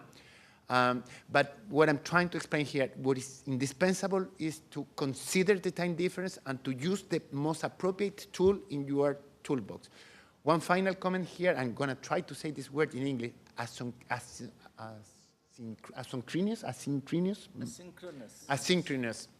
Work in an asynchronous way, using OSD, online standard development. We can manage to have progress in our standard development process without being all together at the same time. I think that will help. Last question from here, and then I'd like to conclude, please. Thank you. My name is Dr. Anand Kumar. I'm from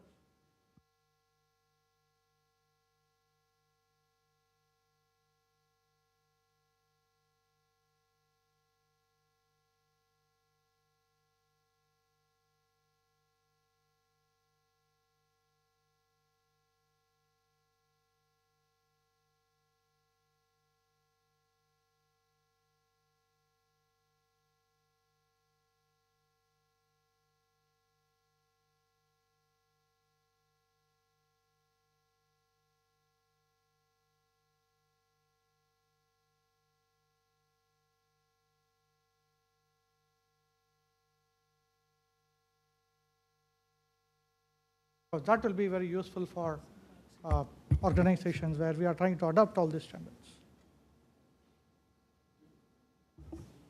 Well, I definitely agree with your assessment that, of course, the usage is absolutely key in this.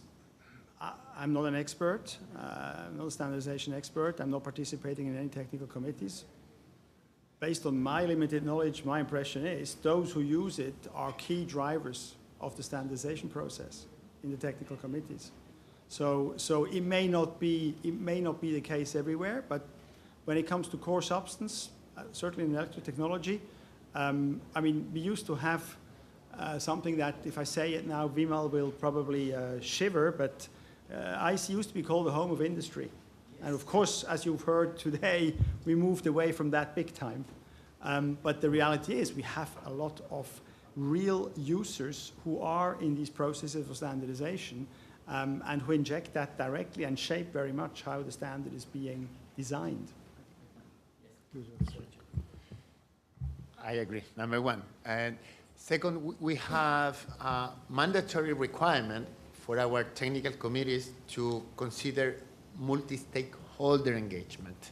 And standard users and also consumers are stakeholders that should be considered every time. Not necessarily it will be essential to have it in all our conversations, but it should be at least considered. That's number one. And number two is about smart, because smart, again, is not about machines, it's about users, it's about how do we facilitate the experience of a standard user when navigating through our standards. And all this journey began with a use cases working group, where we really try to understand what our users need in terms of consumption of the standards, and only then we discuss the potential technical solutions. So users first. Thank you very much. I think, first of all, a round of applause for Sergio and Philip. I was trying to grill you, but you came out with flying colors. Excellent. And I think this is the kind of messaging that we needed. This was fantastic. Thank you very much for all your support also. I'm taking back 3 key messages from this session. One, I think sustainability, of course, both IEC and ISO are doing a lot, and they're doing it in tandem. There is a lot of work happening, but sustainability, as you very well brought out, is also something which is coming from the user perspective here. So we, as in Indian stakeholders, we need to get more involved with IEC and ISO when it comes to either all electric and connected society, or in the portfolio of standards work that ISO is doing. So getting engaged with sustainability. Second point that I'm hearing clearly coming across in different ways, the word digital transformation and digitalization of the business model came up. I think this journey, IEC and ISO have already started, and they're moving rapidly forward in this. I'm glad that India is also at the cutting edge, and India was one of the first countries where IEC and ISO jointly held the smart workshop. A lot of movement in India also, I think. But what is required going forward is greater leadership from India also in driving digital transformation. It is not that, if I may take the liberty of saying, for IEC and ISO secretariats to drive digital transformation.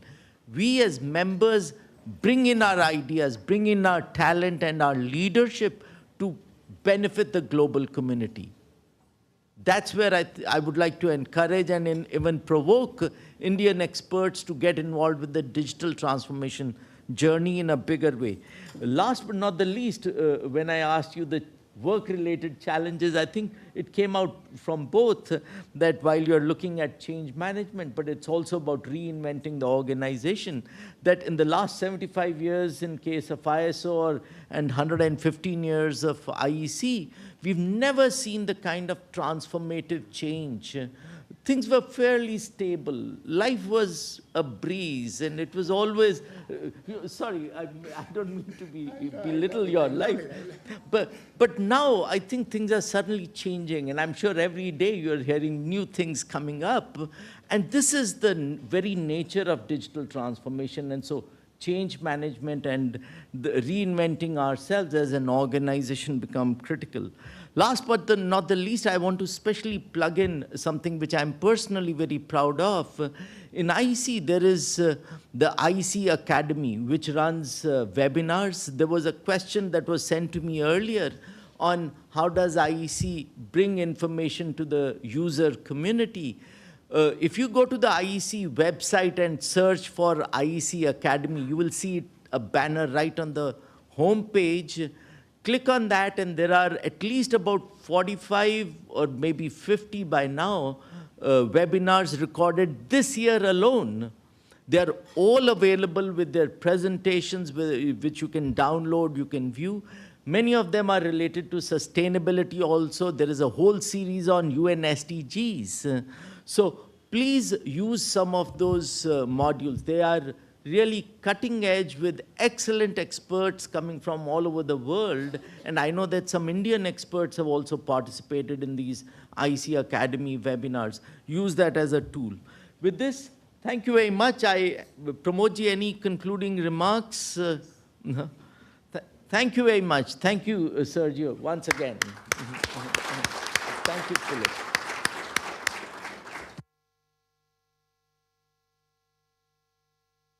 Yes. Thank you, Mr. Metzger, Mr. Moika, and Mr. Mahendru for enlightening us with the various initiatives of IEC and ISO and covering very important topics like digital transformation sustainability. I'm sure everybody would agree with what Mr. Mahendru had said, just the golden nuggets we needed today. So thank you for that. We are now joined by one of our award winners who is remaining, Mr. Rahul Srivastav. I would request Mr. Philip Metzger to please present the award to him. Mr. Rahul Srivastav is being awarded 1906 award in recognition for his long experience and strong involvement in SC 121A projects for many years, the low voltage switchgear and control gear subcommittee.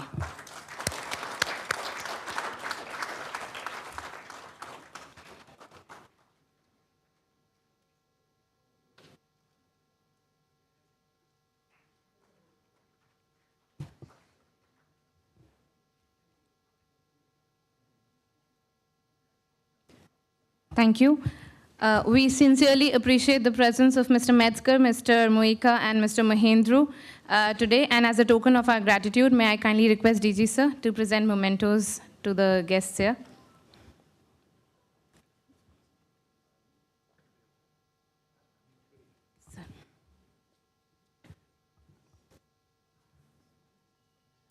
To Mr. Philippe Metzger, Secretary General and CEO IC.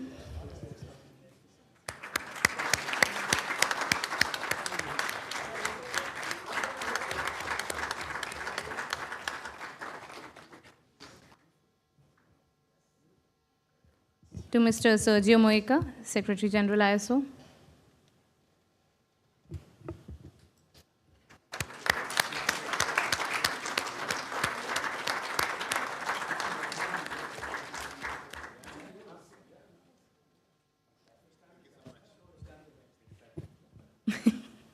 And to Mr. Vimal Mahendru, IC Vice President and SMB Chair.